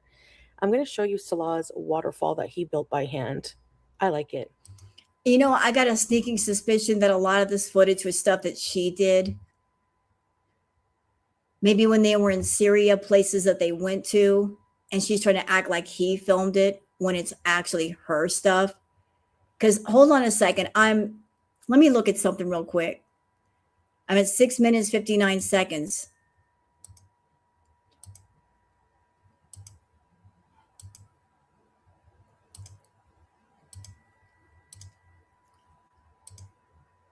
Okay, this is what I'm noticing. So some of this footage, it looks like it was filmed on a different camera because of the clarity of the picture. Hold up. Okay, so like we're just to give you an example, like notice how the footage here, it's not like HD quality. It's a bit fuzzy. Okay, we got some fuzzy footage because that could come from his camera, right? You see how everything looks slightly blurry?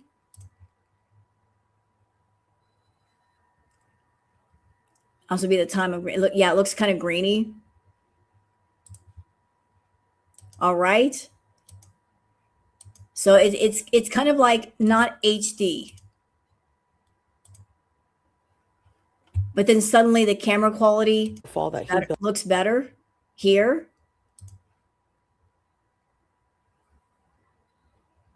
The other one is from their GoPro. Foodie is not that tall in the hallway.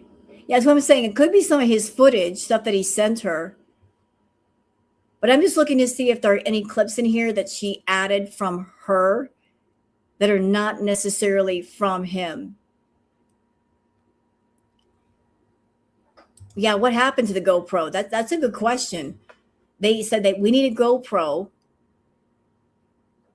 But question, GoPros give a really clear picture, do they not? I mean, that's why they're so expensive. They don't give like blurry pictures. So he's got his camera, whatever it is. We got the GoPro. I don't think he'd use the GoPro. Chantal's camera is different than his, so it might give a higher resolution. But it's funny how this footage looks a little bit clearer. By hand. I like it. And there is the fountain. There's the aforementioned fountain. And I have to agree with a person in chat that said, clock the fact that this looks like an aged fountain. This does not look like a fountain that was just installed. And check up here. You see this portion up here? This portion up here, like this is from the water. See how it's discolored? That's from the water. So he just installed it. And you know what? I'm going to go further. Hold up.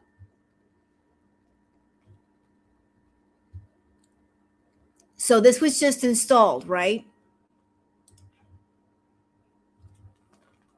That's what he said. He just put it up. I don't know whose fountain this is. I don't know where it comes from. But another thing, I'm clocking. Thank you, Leaky Boil Pondu. That is a plug and play fountain. My grandparents had one. But he said he just installed it. Now, here's something that I find very interesting. And all of you gardening people, let's see. Hold on a second. I'm looking right over here. Is this a wire or is that roots from the plant? That looks like a wire. Okay. I'm just looking to see if the plants had been there a while, because I thought this looks like a root going from one plant downward, or if that was a wire going over here. This looks like a wire, but it's branched off over here. The wire's down here. There's one up here on the top, and there's one down here. Shut up. There's one down here at the bottom. But this does not look like something that just got installed. This looks like it's been there a while. It doesn't look brand new to me. Could be an irrigation system to water the plants, maybe chicken wire. It's, unless I saw it up close, I couldn't tell.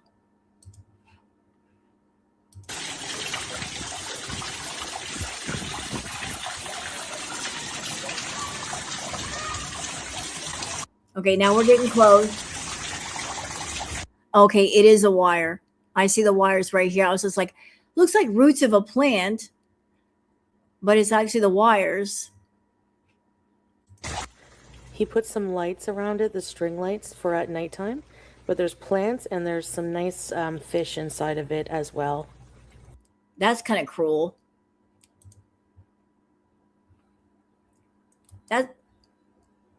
It's an old urinal. Is it an old urinal? I mean, I'm not a lot of people do DIY stuff and take things and make them into other things. The foundation is new and not cracked like in a worn-torn country. Yeah, interesting.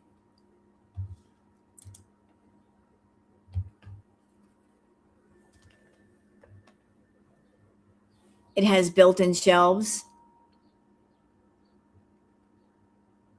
I think it's in Kuwait. But let me just look at this.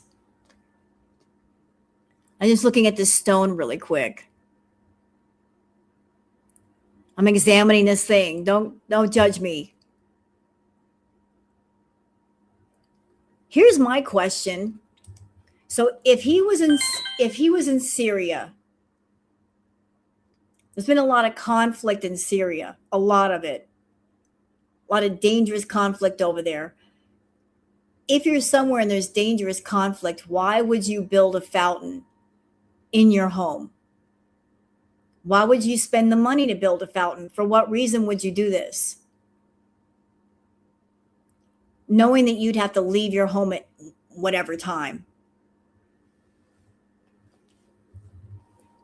Could be his sister's home or his father's home in Kuwait, possibly. But that's just weird to me. Over in Syria, there is a water shortage and people have to get water trucked in. Foodie's talked about this, remember? She said that each home had a tank, a water tank, and that water had to be trucked in and people had to pay to have the water trucked in. And there was a problem with her because she kept using up all the damn water. So how is it possible to have a fountain like this? Like, if water conservation is a thing over there, why would you have a freaking fountain? And there was no electricity. And I mean, they did have solar panels, but why would you waste electricity on a fountain, for aesthetics? When electricity is in short supply, water is in short supply. It could be a plastic fountain. Yeah, she emptied the water in the building. Power is off half the time, true, because blackouts over there are a thing with the system.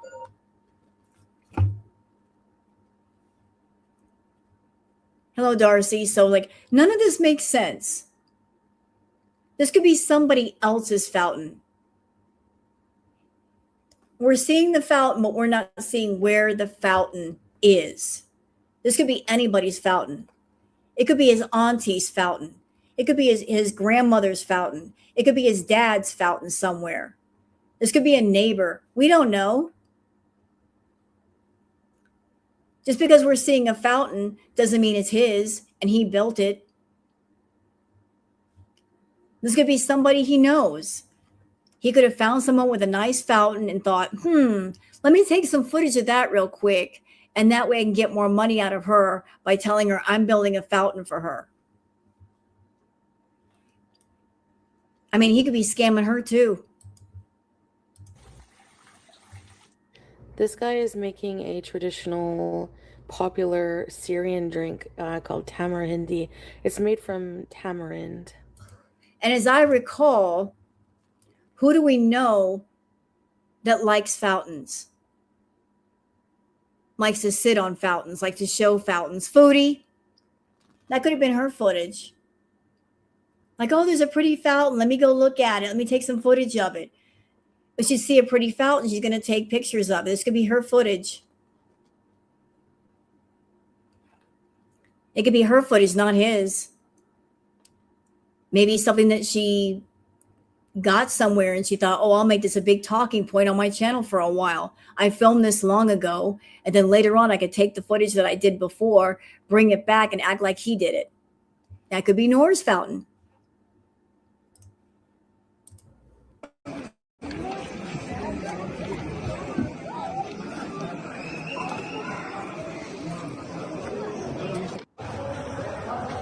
الديكور حلو.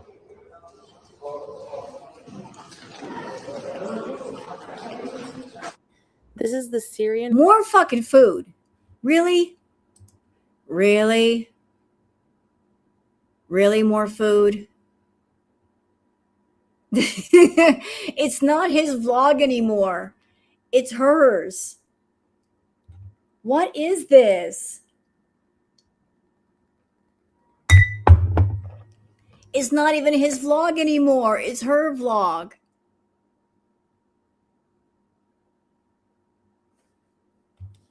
You know what? You want my opinion of your vlog, Foodie? Here's my opinion. That's my opinion, and I'm sticking to it. Do I need to say anything else? Do I need any further words? That's what I think of your vlog. It sucks. Your vlog sucks. You're focusing on things that don't matter versus showing things that do matter and would make it interesting. Yeah, 0 out of 10.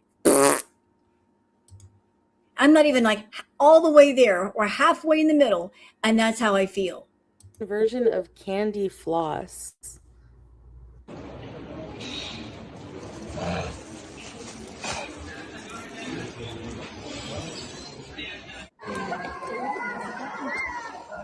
Okay, this part we did not need to see with the kids. We're getting past that. Thank you. The oldest cities in the world, so the architecture really reflects that. So you have the very old Syrian style of architecture here that Salah is showing you. It's very like tunnely and just really, really cool. Yeah, like hold on a minute. What was that? You know, we will go back briefly. I'm not showing the babies. You're right. That's not for him. That's for her. That looks like if I'm not mistaken, isn't that a dessert? Isn't that a Middle Eastern dessert? Hold the fuck on. Like, these all look like desserts to me. I'm not sure because I don't live over there, but these look like Middle Eastern desserts. Like a dessert vendor.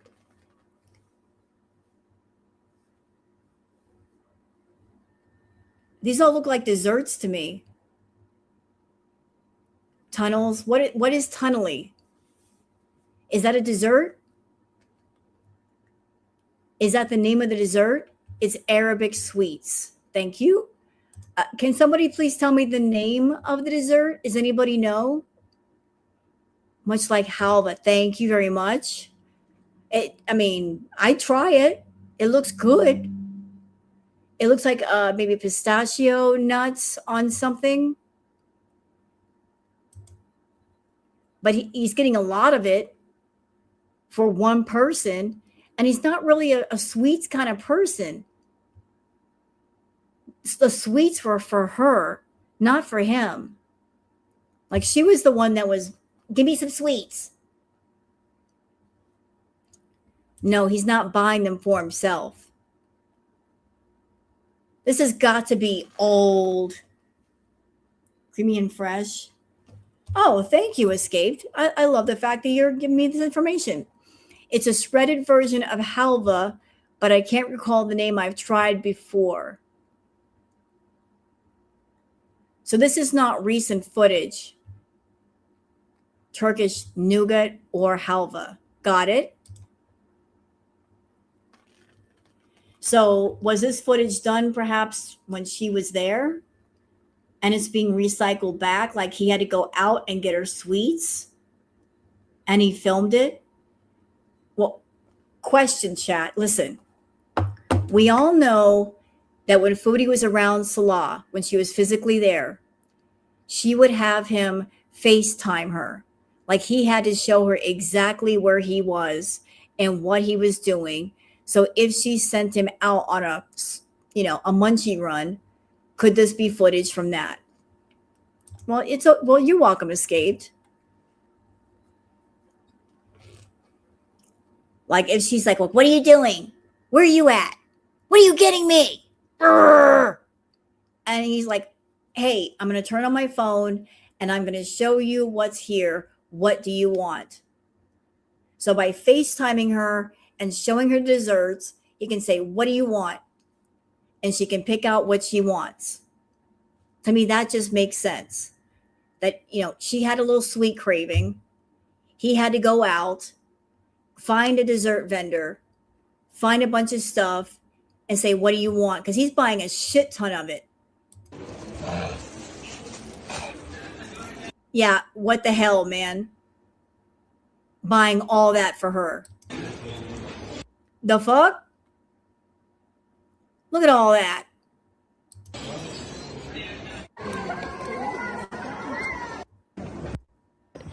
So you have the very old Syrian style of architecture here that Salah is showing you. It's very like tunnely and just really, really cool in general. The clips you're about to see are clips from the great large mosque in Damascus. You know what, Chantal? This is supposed to be his vlog. I know I keep saying that, but you as a tourist, as someone that you visited the country and you were around someone from that country, we don't need your voice. What's helpful here is the person who was born there. They're going to have a different point of view. They're going to have a different take. That's what we're looking for here. You know, like, tell us your point of view, Salah, about someone that this is the place that you are born. This is your home. How does it feel to be back home? What are you feeling in this environment? Like, I am, this is my roots. This is where my family is. This is where I'm from. Where is your voice? You could talk all about, like, it's so great to be back home, and it feels so familiar to me, and I feel a bit strange, but it feels familiar at the same time. Thank you, Leaky Boil Pandu. It's sus that he isn't the one narrating this footage. The vlog style is all foodie. Very little effort. She made all this up because he's long gone. Yeah, it's all her voice. Where is his voice? There's nothing new with that. Again, he could have made like a simple voice clip, talk for 15 minutes, take her voice out. So if they're still talking and they're still in good contact, why is it her voice? Yeah, thank you. It's like her doing this is like a tourist. It's not like an insider or someone from that country. And the insider point of view would be better than a tourist point of view. Yeah, it doesn't look like a bit like Kuwait and Syria clipped together.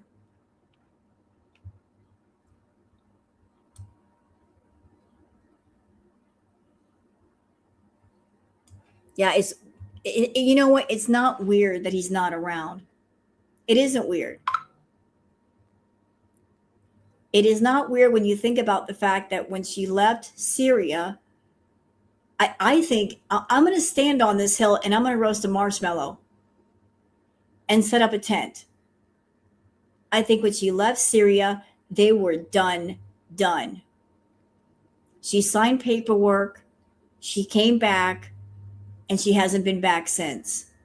If they were not done, she would have gone back to Syria by now.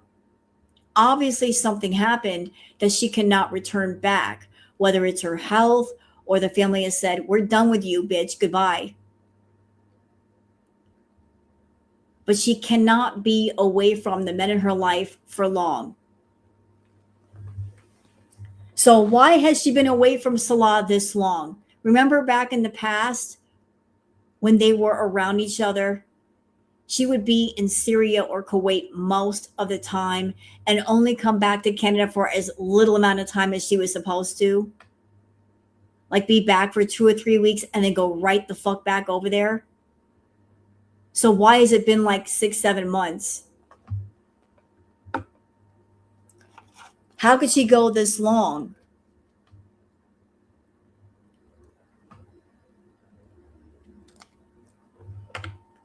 Like, you love your handsomest man. Why aren't you with your handsomest man? Why isn't he around you? Even if you can't go back to Syria, why aren't you guys meeting up in, say, Malaysia or somewhere else? Why? You guys were talking about travel plans, and then what happened? What happened? Will I be doing a reading on her? At this time, no. And before y'all throw tomatoes at me, let me tell you why. Because there's nothing going on. There's no movement. There's no change. She's not going anywhere. She's not doing anything. It's just boring ass, going nowhere, doing nothing foodie. Like literally, what is she doing? She's doing nothing. It's like, what is there to talk about? She's just sitting in her house doing fuck all. not caring to do more than fuck all. So what is there to say? Her feeders are feeding her. They're sending her money. She's coming online being boring and stealing. Just what is there to say? What's that? Rose, she set herself a whole salon was in chat, that she's gained a lot of weight. Maybe she's embarrassed to go back or even see him on a trip. Oh, she's not embarrassed. There's very little that embarrasses Chantal. She's not embarrassed about that. That may be the reason she's telling people she's not going back, but I don't think she's embarrassed about that. She might be in a place where medically she cannot fly, it's not safe, or she just doesn't have the money to travel. Like, even if she were medically not all the way fit, she would still attempt to travel to him. She would. She wants to get out of there. She just doesn't know how. And you know what? Thank you for bringing that up, Leaky. She ate everything in public yesterday, licking her whole hand in public. She's not embarrassed. You know, with you saying that, question, if the real Salah were in the picture, and if the real Salah told her that if you want to take a trip with me, you want to see me, you've got to lose weight. You've got to get yourself together. And she's continuing to do what she's doing. Is he really around? I mean, if he were really around and she really want to go on this trip, why would she act this way? I mean, if you had a husband and you want to go see him, wouldn't you make yourself travel ready? Make plans, get those plane tickets? I would think so. But every time she goes out in public and she's eating like a feral hog, you know what that says to me? He's not around. And she doesn't plan on seeing him anytime soon. Because if she were, she would start gearing up for her travel.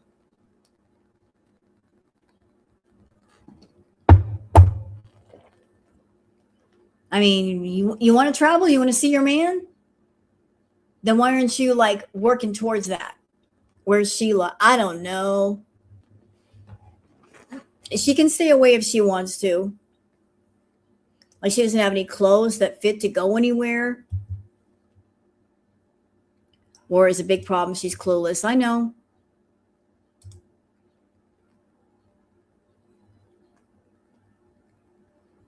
Yes, I did see that clip, Debbie's World. Think about it, because when she was in Kuwait, she did a video where she said that if she was ever alone in Canada again, she would eat like this into oblivion. True. I saw that clip. She did say that. She knew what was going to happen if she went back to Canada. She knew. She's aware of the fact that she's a severe food addict. And if she lives alone and there's nobody there to check her and stop her, that she's going to eat herself stupid. So she knew then she had a severe problem. But rather than get off the plane and fix it, she just let herself go out of control. And that's her choice. If you have a problem and you let the problem get on top of you, you're literally choosing it. And no, there was never a wedding certificate. She won't show it to the internet.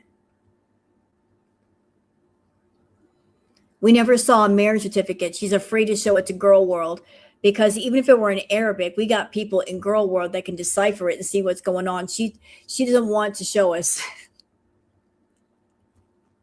We got people in Girl World like Mo Translates, that if she showed, like, if she took a picture of, you know, like the marriage certificate, someone like Mo Translates could go, okay, it says this, this, this, and this. She don't want to get found out. We got people in Girl World that can decipher Arabic. She said 2 weeks ago she called him a dog and a pig, and then she would drag him into the ground in Syria, and he still came back. So now she knows she can get bigger and talk like garbage to him. Well, like, he's just there for the paycheck, if there is a paycheck. I don't even know if there is.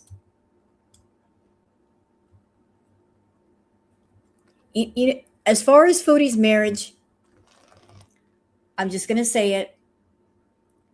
I think the whole thing of getting together with Salah, it wasn't out of love. It was a get back at somebody else. She wanted to get back at somebody for rejecting her. And we know who we're talking about here. That guy, that other one. The one that she was obsessed with, that she's still obsessed with. She was basically doing this to him. Fuck you. Fuck you for rejecting me, for not claiming me, for not marrying me. That was what she was doing. I'm going to get back at you. She was also trying to do the triangulation thing of, I'm going to use one man to get at another man. I'm going to pick somebody new to get on the nerves of somebody old. I'm going to try to play them against each other or play one to the advantage of me. I'm going to pick this younger man who might look a little bit better physically, and I'm going to try to make that man make the other one feel bad. It was her way of saying, you better come run after me, you know who. I've got this younger man, and I'm going to give him everything I gave you, including the money. We're going to have a couples channel. If you don't want to lose me as your sugar mama, you better come running after me. And he didn't fall for it. But because she did all this on the world stage in front of people, she couldn't let go, because then she would be embarrassed. Like it was all a farce. So she wanted you know who, and she settled for Salah because that was the best she could do. She wanted to be in a relationship. She wanted to know what it was like to be married. She couldn't be in a real marriage because she doesn't care about people. She doesn't get to know people. And honestly, she doesn't want people to get to know her, because if they did, they wouldn't be in a relationship with her anyway. She wants to rush everything because she does not want another person to know how awful she is. So it's like, let's just bypass all this courtship bullshit. I don't want to get to know you. I don't want to do coffee dates. I don't want you to know my family. I don't want you to know my history. I don't want you to know my secrets. I just want you to look at the money. Just look at the money. Look over here. Don't look over there. Look at the money and decide to be around me. All he has to do is fake love me, and I will give him everything. Money is her love language. Money is her seduction point. She seduces with the money. Yes, I am a complete mess. I'm feral. I'm disgusting. But look at the money. Look at it. Keep looking at it. It's attractive, isn't it? It's sexy.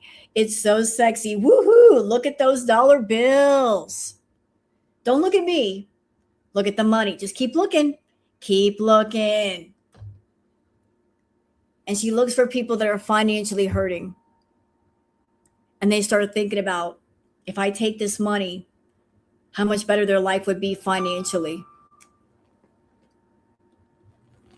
I can tolerate her for a while. And so they do. But she wanted to be married so bad. So much so she faked a marriage just so she could tell all of us, where's your husband? Where's yours, bitch? It's been 7 months. Where's your man? Where's he at? He's not with you. He's over in Syria, putting his salad dressing all over the place.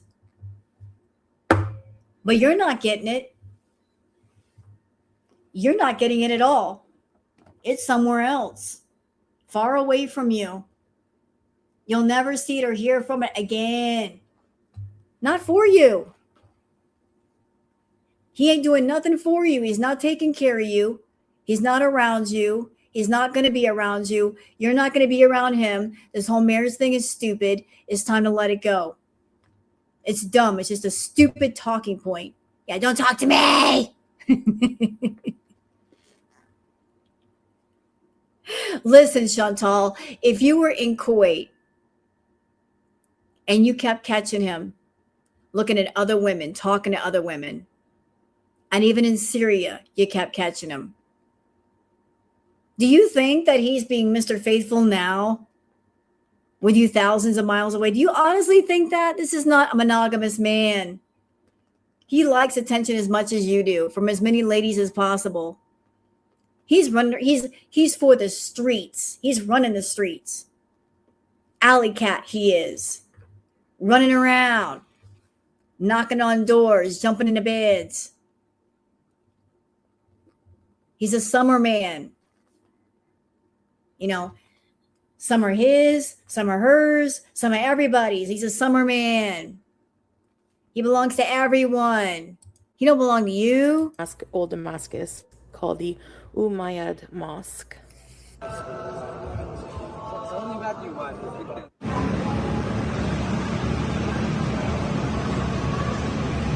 Yeah, you know, I still can't get over that fact. When you're married to someone and they have a separate room with no doorknob and a doorbell, and if you want to see your husband, you got to ring a doorbell. The fuck? I've been married twice. I have never heard of or seen that happen in a real marriage. That in your own house, you got to knock on a door and ring a doorbell. What kind of marriage is this? You're living with your man and you just can't, knock on the door and open the door. You got an entire security system going on there. I'm going to take off the doorknob and I got to put a doorbell. And the only way to get in is if I open the door from the inside. But just to make sure that she did not come in while he was in there, took off the doorknob. My boy had security measures in place. He's like, not today, Satan. You are not opening that door. You're not getting in that door. I got security measures. I wonder if he had a security camera. Did he have a camera pointed at the door? I know who it is. Who can it be now?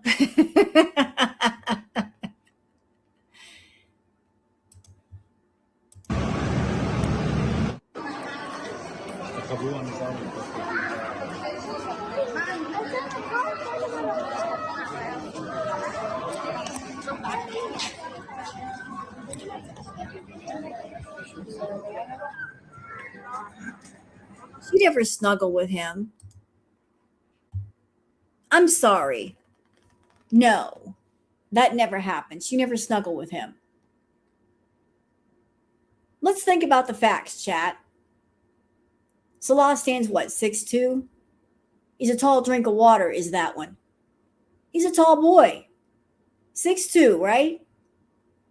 So you had a man who stands 6'2", and you have a woman who's over 500 pounds.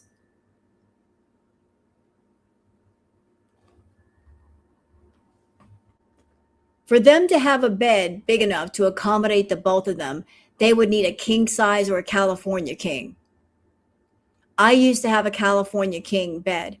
I called it my Elvis bed because as little as I am, I felt like I was in Elvis's bed. It was like so much bed for a little old me. It was huge.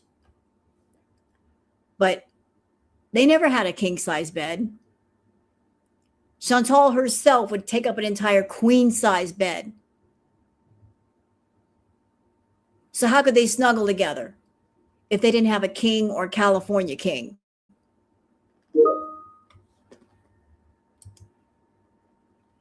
They don't have a California king over there, do they? Unless you put two mattresses side by side, they snuggle together. Yeah, I'm sure you were real pleasant to snuggle up to when you don't take a shower. No.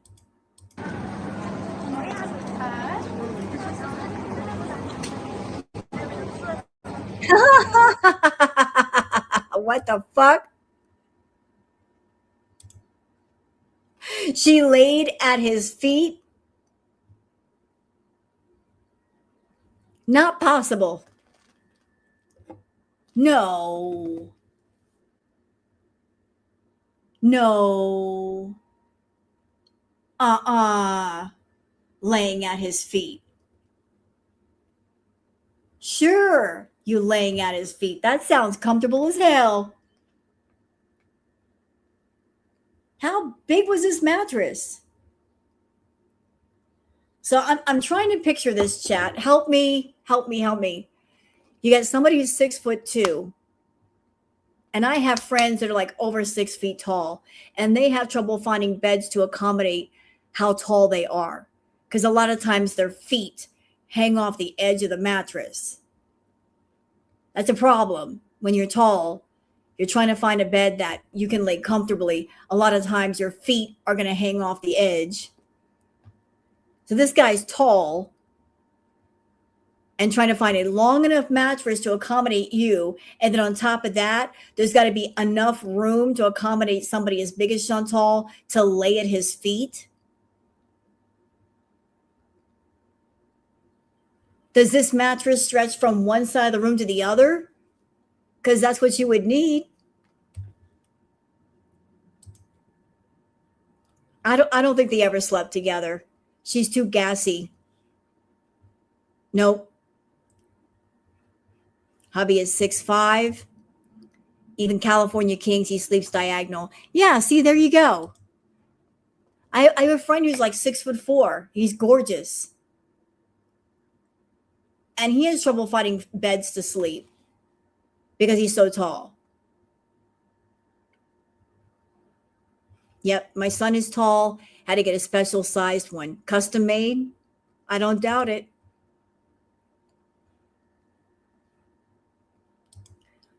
Just in Kuwait, they have rooms with just floor and cushions. That's a lot of cushions for foodie.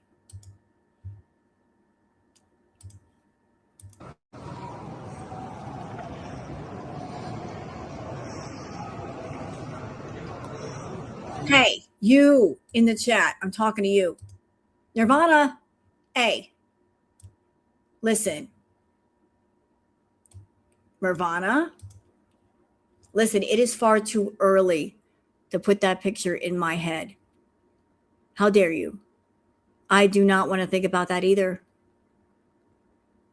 I don't want the mental image of that. I don't want to figure that out. I don't want to examine that. I'm just going to leave that alone.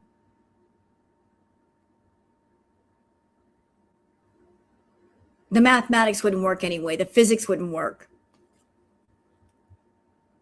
That's just an algebra I want to leave alone.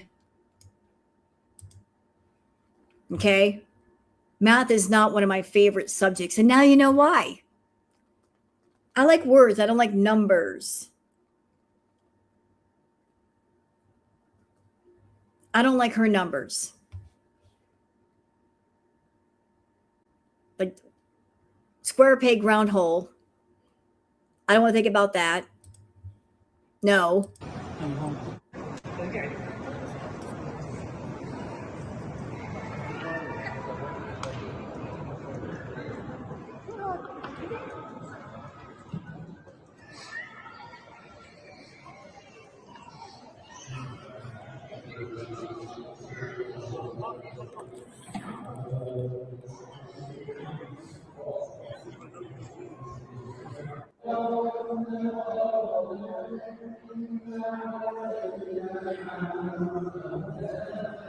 And we're getting, is that a mosque?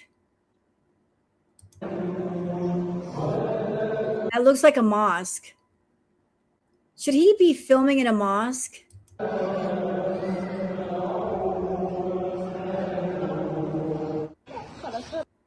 See, there's all this footage and he's not talking. We just saw, it looked like footage in a mosque. I'm not exactly sure what we were looking at, but there was no explanation of what the place was, what happened there. Even if you cannot speak while you're there, you can explain. I mean, Foodie was running her fucking mouth earlier in the vlog, so why is this all quiet?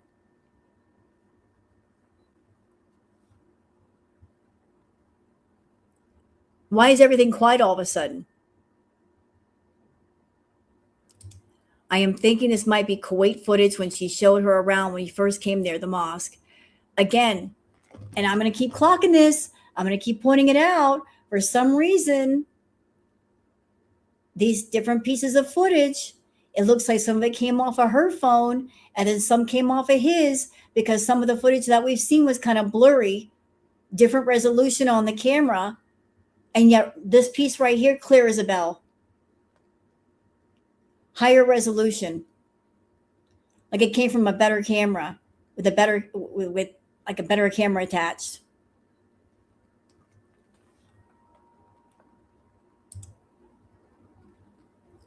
This came from different cameras at different times.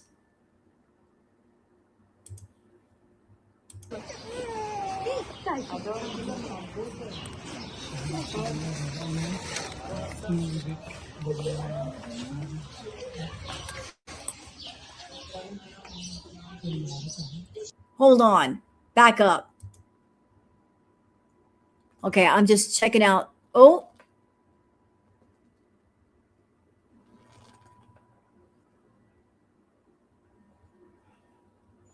Is this a fence? Oh, I'm checking out the shadows. Sorry, I'm nosy.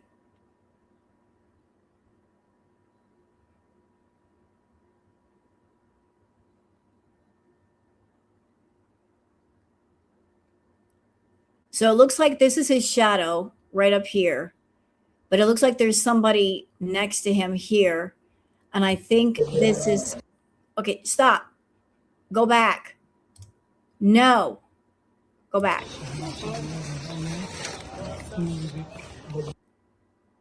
Do y'all hear something?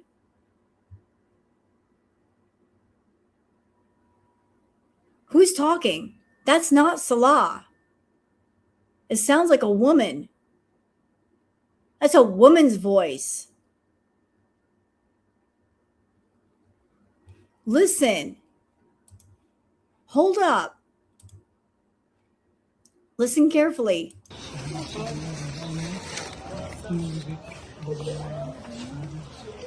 That's not Salah.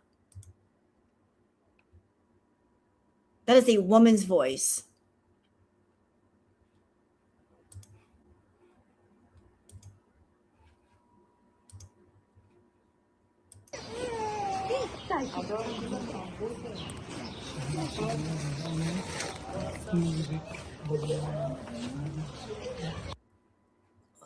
That's a woman's voice. It doesn't sound like a young woman. It sounds like maybe an older woman. It doesn't sound like a younger woman's voice. It sounds like an older, mature woman. But that's not Salah. That's not his voice. So somebody's there with him, and maybe they were reading the plaque. That's not Foodie. It's not her pitch. That doesn't sound like his father. That sounds like a woman. We're going to go back again. All right, I'm going to boost up the volume to hell. Y'all give me a second. Got Volume Master, pump it up. Apologies to those of you that had headphones. It might be a bit loud.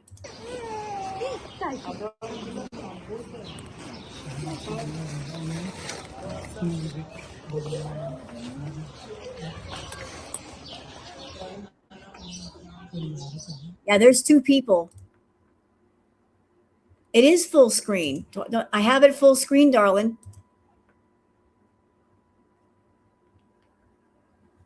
That is full screen. It doesn't sound like an old man to me. It doesn't sound like a man doing it.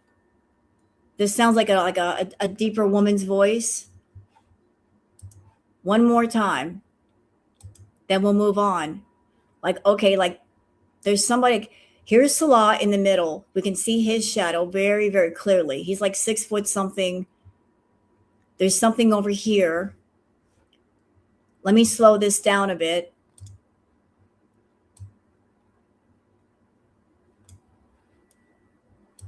Let's see what we got.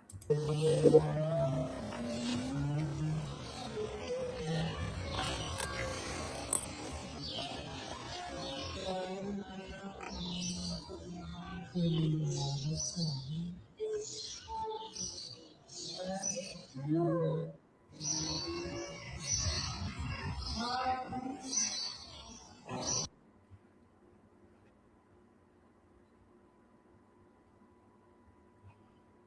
me, this sounds like a woman's voice.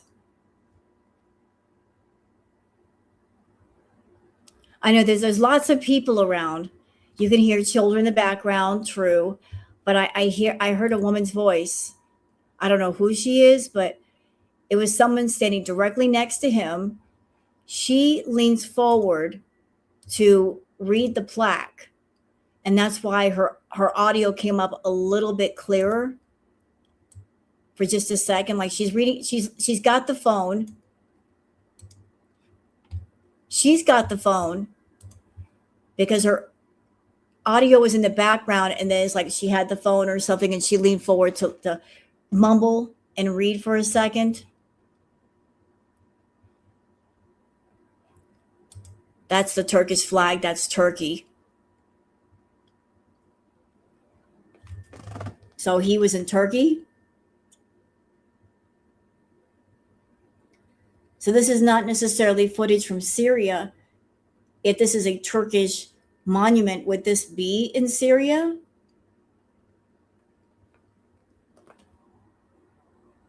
That's the Turkey flag. Okay.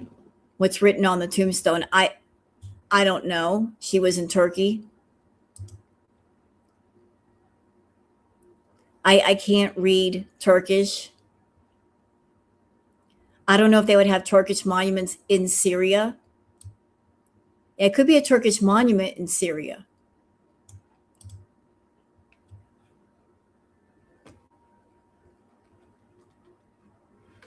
You know what?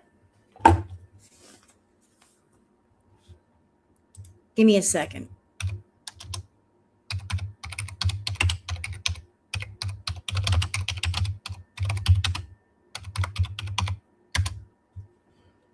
Give me a second.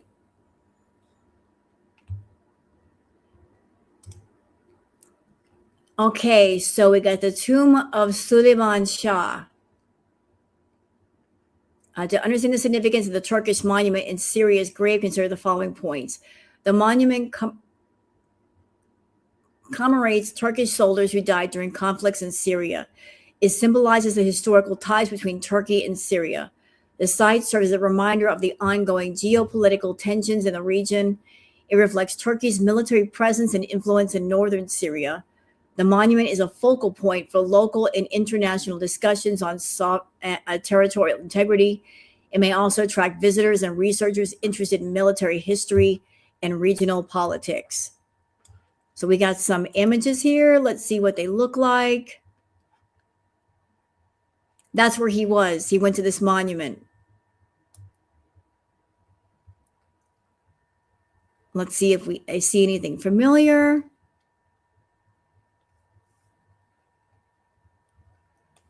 See if we can see anything here. But he might have gone to the monument in Syria.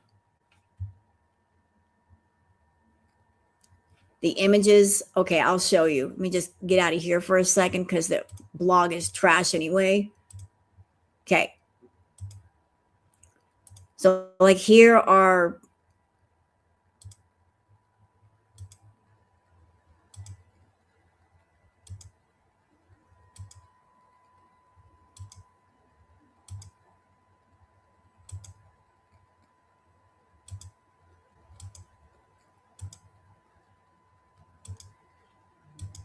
so it's a big place. Lots going on there.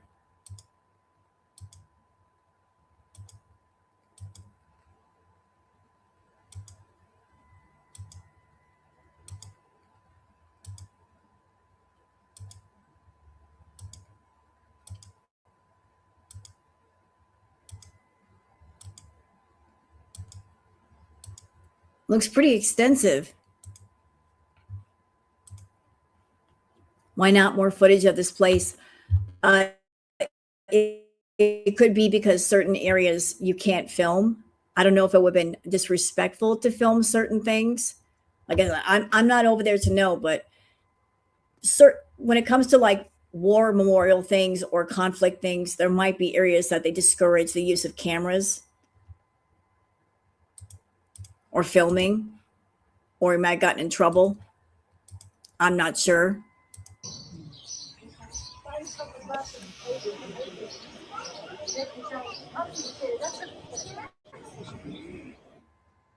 So the tomb in black here is the famous tomb of Sultan Saladin, a warrior, Muslim warrior in the Third Crusade.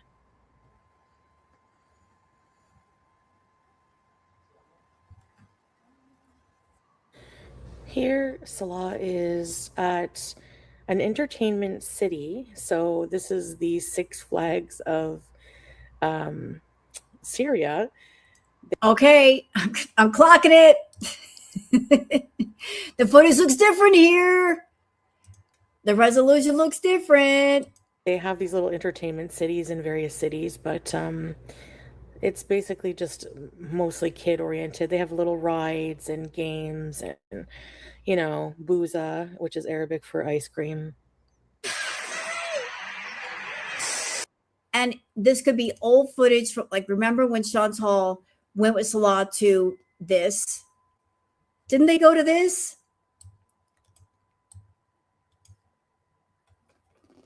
I remember they went to this. Didn't she get on like the Ferris wheel or something? This is old footage. It is old footage because I remember like they went there and all that. Old footage.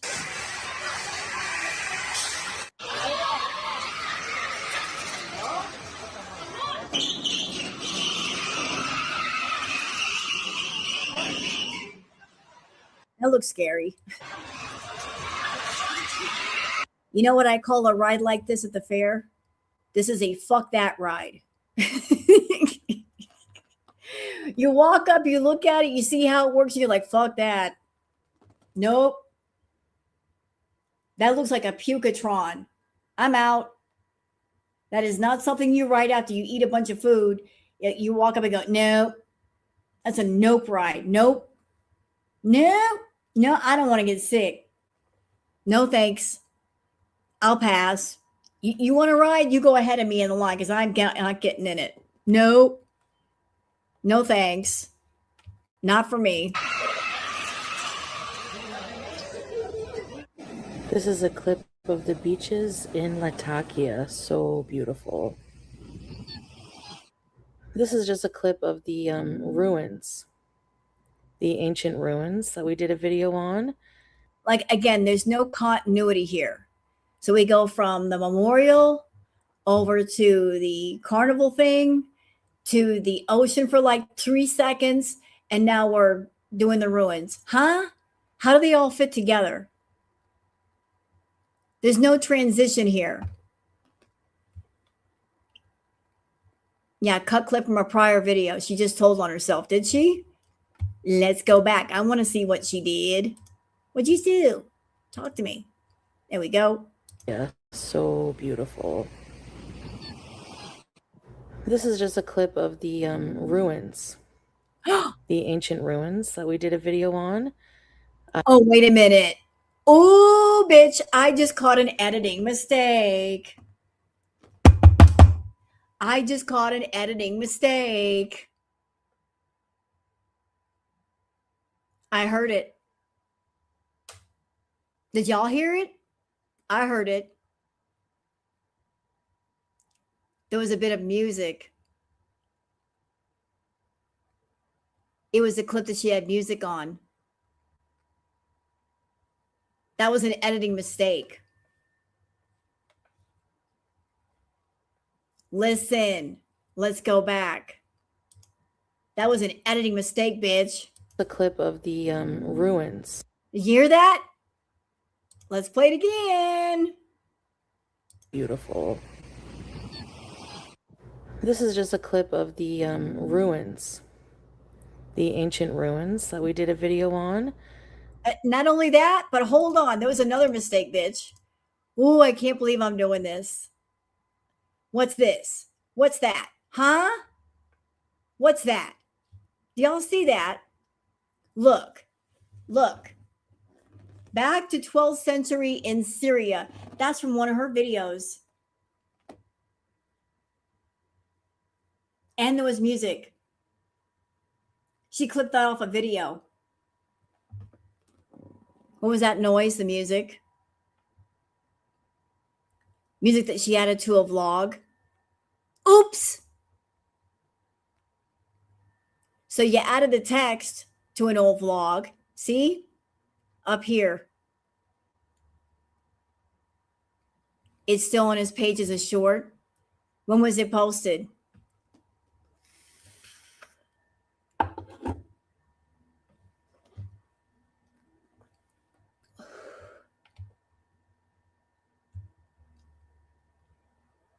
So all this shit just hodgepodge together. Years ago. Like, you know what? I'll shut up so you guys can hear it. But the text was on it. I'll be quiet so you can hear the music, but you got to listen real carefully. You can hear the sound of like the brief music clip that she attached to it or that was attached to it. Watch. Beautiful. This is just a clip of the ruins, the ancient ruins that we did a video on in Busra, but here is another clip of it.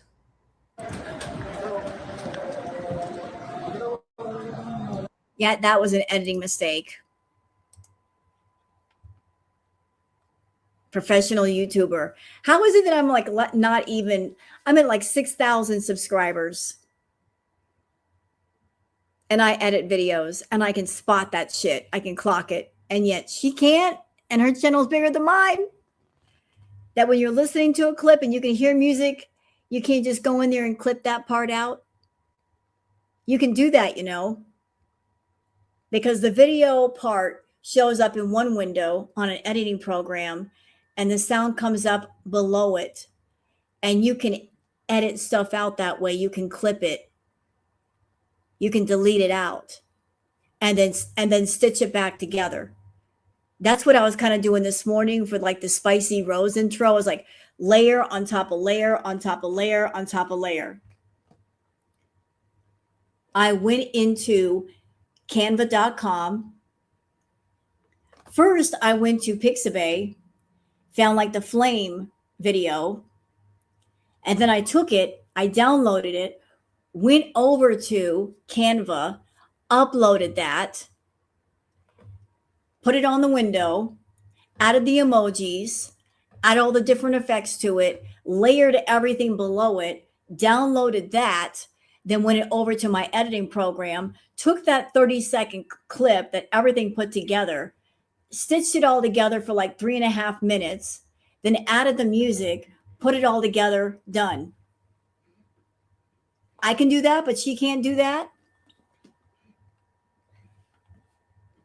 She can't do that. No? Too hard?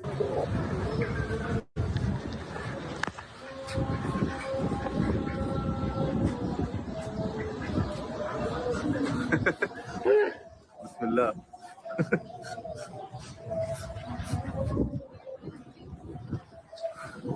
And again, I feel this is her stuff because why would he go to see the animals? That is something that she liked to do. Thank you, T. Sorry, Chantal. Maybe you should have done a better job in trying to deceive your audience. Too many sloppy, obvious mistakes. We got you. Yep. So Salah doesn't care to go to petting zoos and see animals. This is all stuff that Chantal likes to do. This is her footage. This came from her camera. Salah said all she does is go on and line and lie. Then he dumped her. Yeah, her whole life is a lie. Remember the last time they showed us the goats last time in her video? Yep.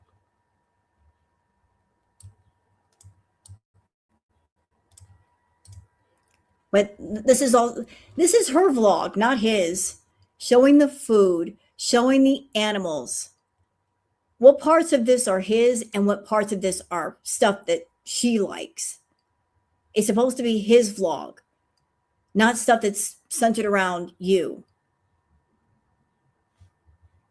Yeah, another depressing zoo. How groundbreaking. All right, and this is the zoo in Syria. I think I'm sorry. I feel so bad for these animals. It just looks like such a sad existence.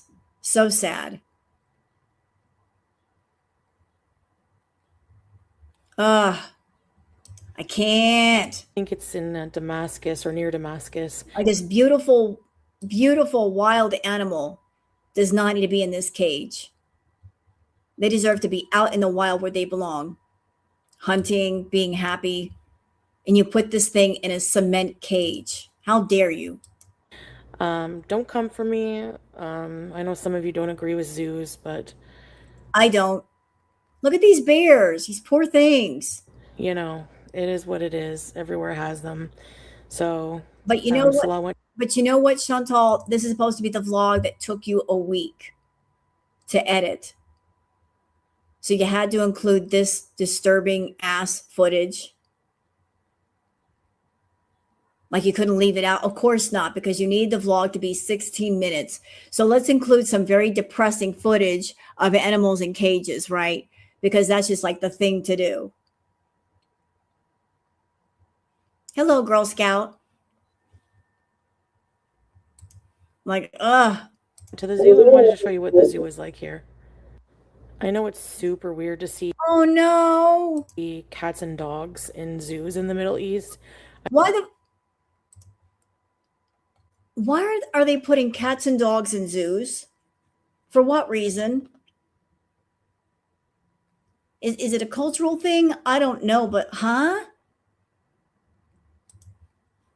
the fuck? I know Kuwait had some dogs as well, but a lot of people don't have pets in this area.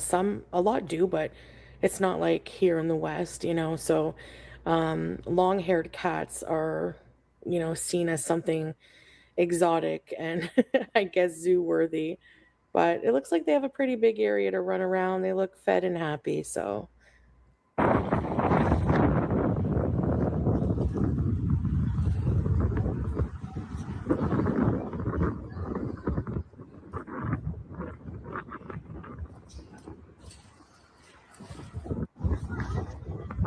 feel so bad for every single one of these animals.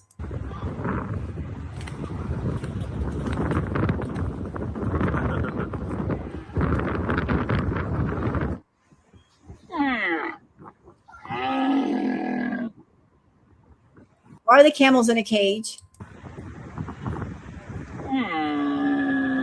Why are there 3 camels in that little teeny tiny fucking area?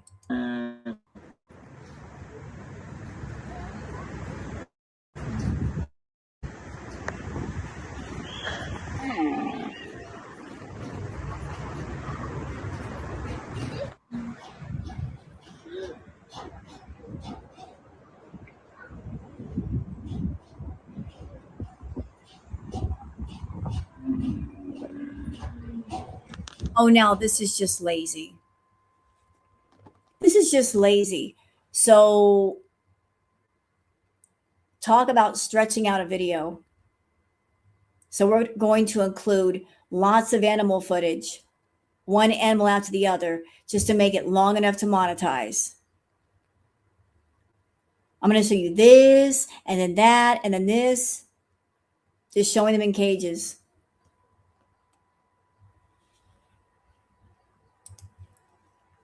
This is supposed to be an inspiring, money-making vlog, right? All right, guys, I hope you enjoyed this vlog.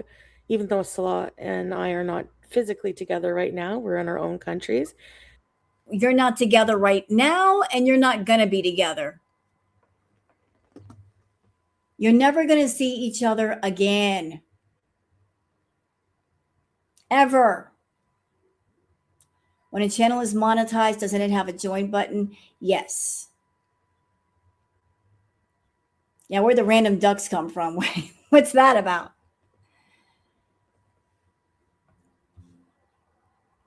Yeah, it's a done deal. They'll never see each other. She will never. She's eating herself into oblivion. When exactly is she going to be healthy enough to travel to go see him? Even if she could travel,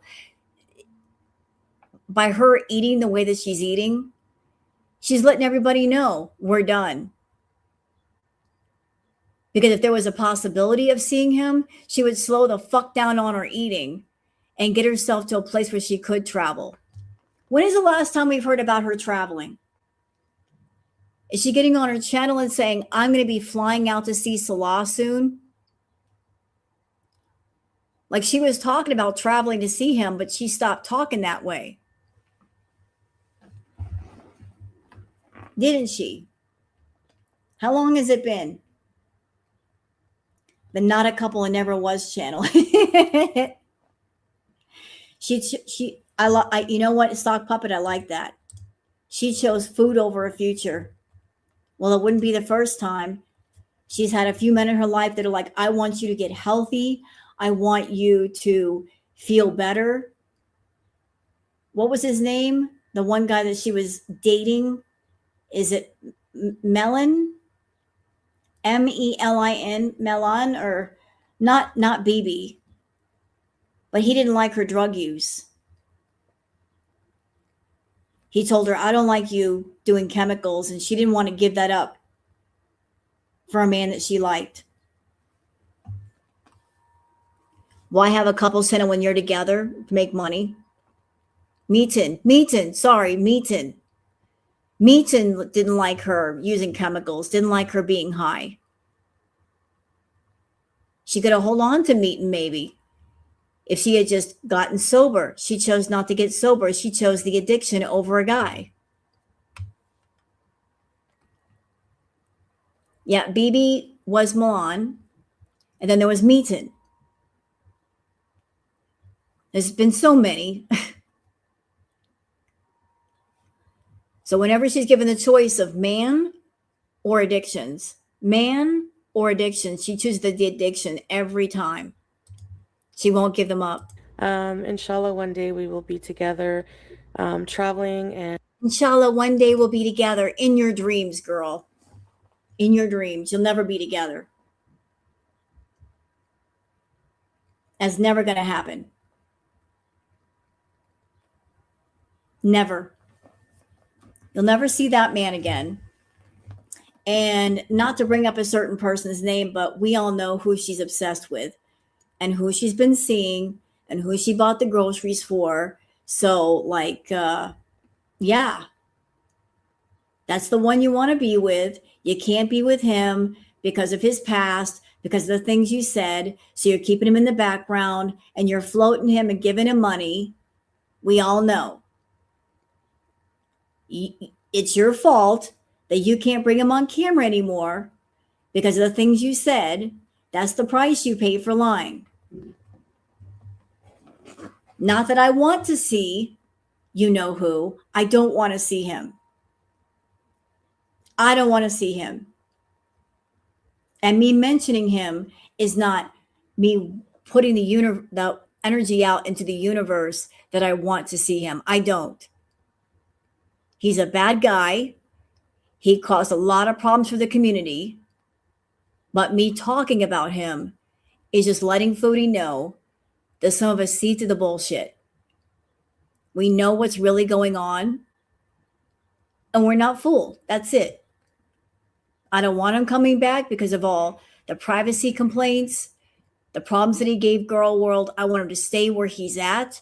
It's just my way of saying, Chantal, I know what's up. I know. We know. We know where your focus is and where it's not.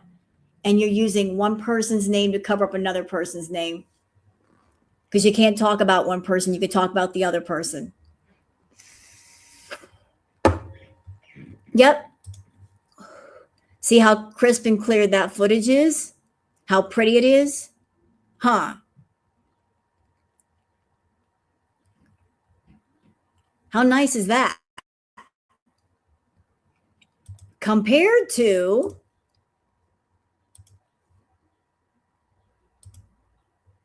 that, That's looking a little bit fuzzy. That's fuzzy. That's from his camera. That might be all from his. It's fuzzy. The resolution is off. His camera. Fuzzy. Some of this came from her. That looks clear as a bell to me, right there.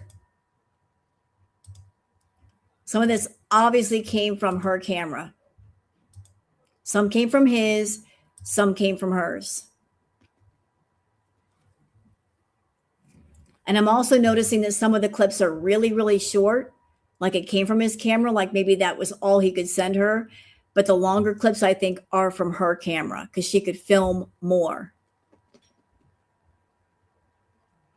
The resin fountain.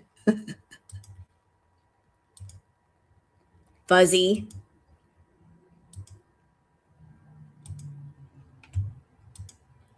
Like there's different resolutions here.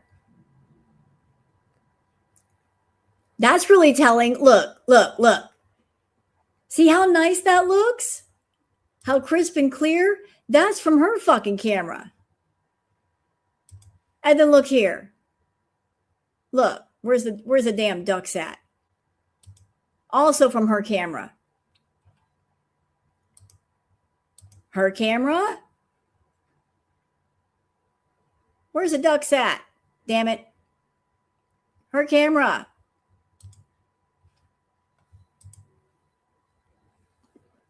Versus his. So what do y'all think? You think she just pulled up a bunch of old clips and old footage from Salah, things that he might have sent her, things that she had on hand versus things that she had on hand, and she just scrunched the two together?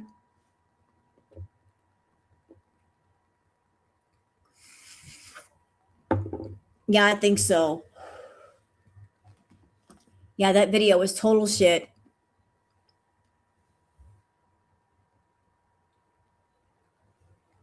It was all bullshit. You ain't fooling nobody. Yeah, all patched together and not very well, too. She took a week to cram that stuff together. But why a week? Why did it take a week? You know, thinking about it a little bit further, maybe it took a week to put that stuff together, not because she didn't have the time, because she was like looking through like all the old footage and like going back, like researching her phone, like, what do I have here? What do I have here? How old is this? This location, that location. If she was having to go back through her archives and pull stuff up and then put it somewhere, yeah, it might take a week.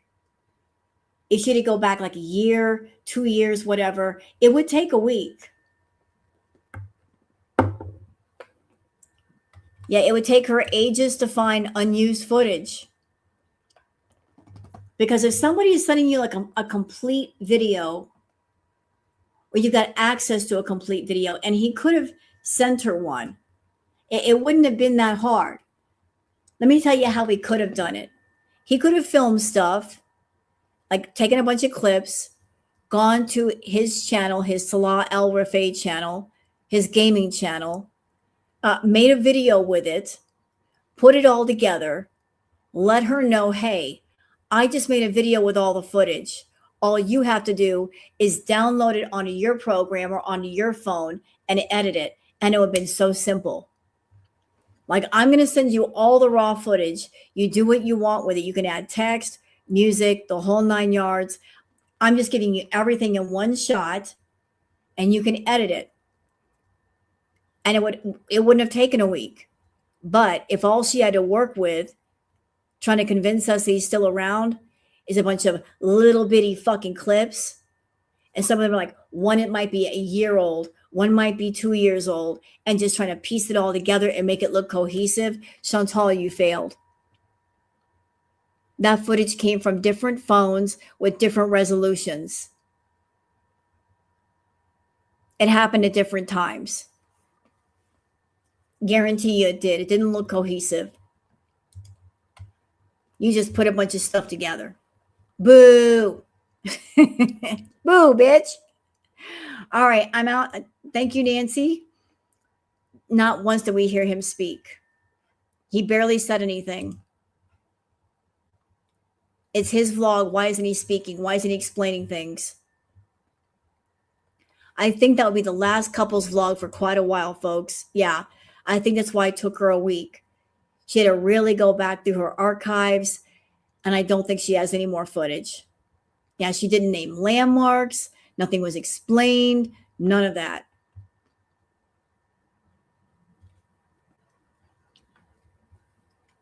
And that's crazy. He's got a phone. He could film a video on his phone and upload it to YouTube. So why isn't he? Why is he relying on her? Because he's not in the picture. And she's still determined to paint this picture like he's still around. There's no reason why he's got to send her stuff. He knows how to edit. He knows what to do. He doesn't need her help. He probably sent footage that his cousin filmed too. Maybe. Don't know. Looks very sus, but you're right. I don't think there's going to be another couple's vlog. That was a shut up vlog. That's all it was, a shut up vlog. A couple's vlog was mentioned. It's being talked about. Girl World is talking about it. So this is a shut up vlog. Everybody shut up now. Leave me alone. How do you go forward with a couple's channel when you aren't together? Beats me. I think the whole purpose was to keep up the monetization.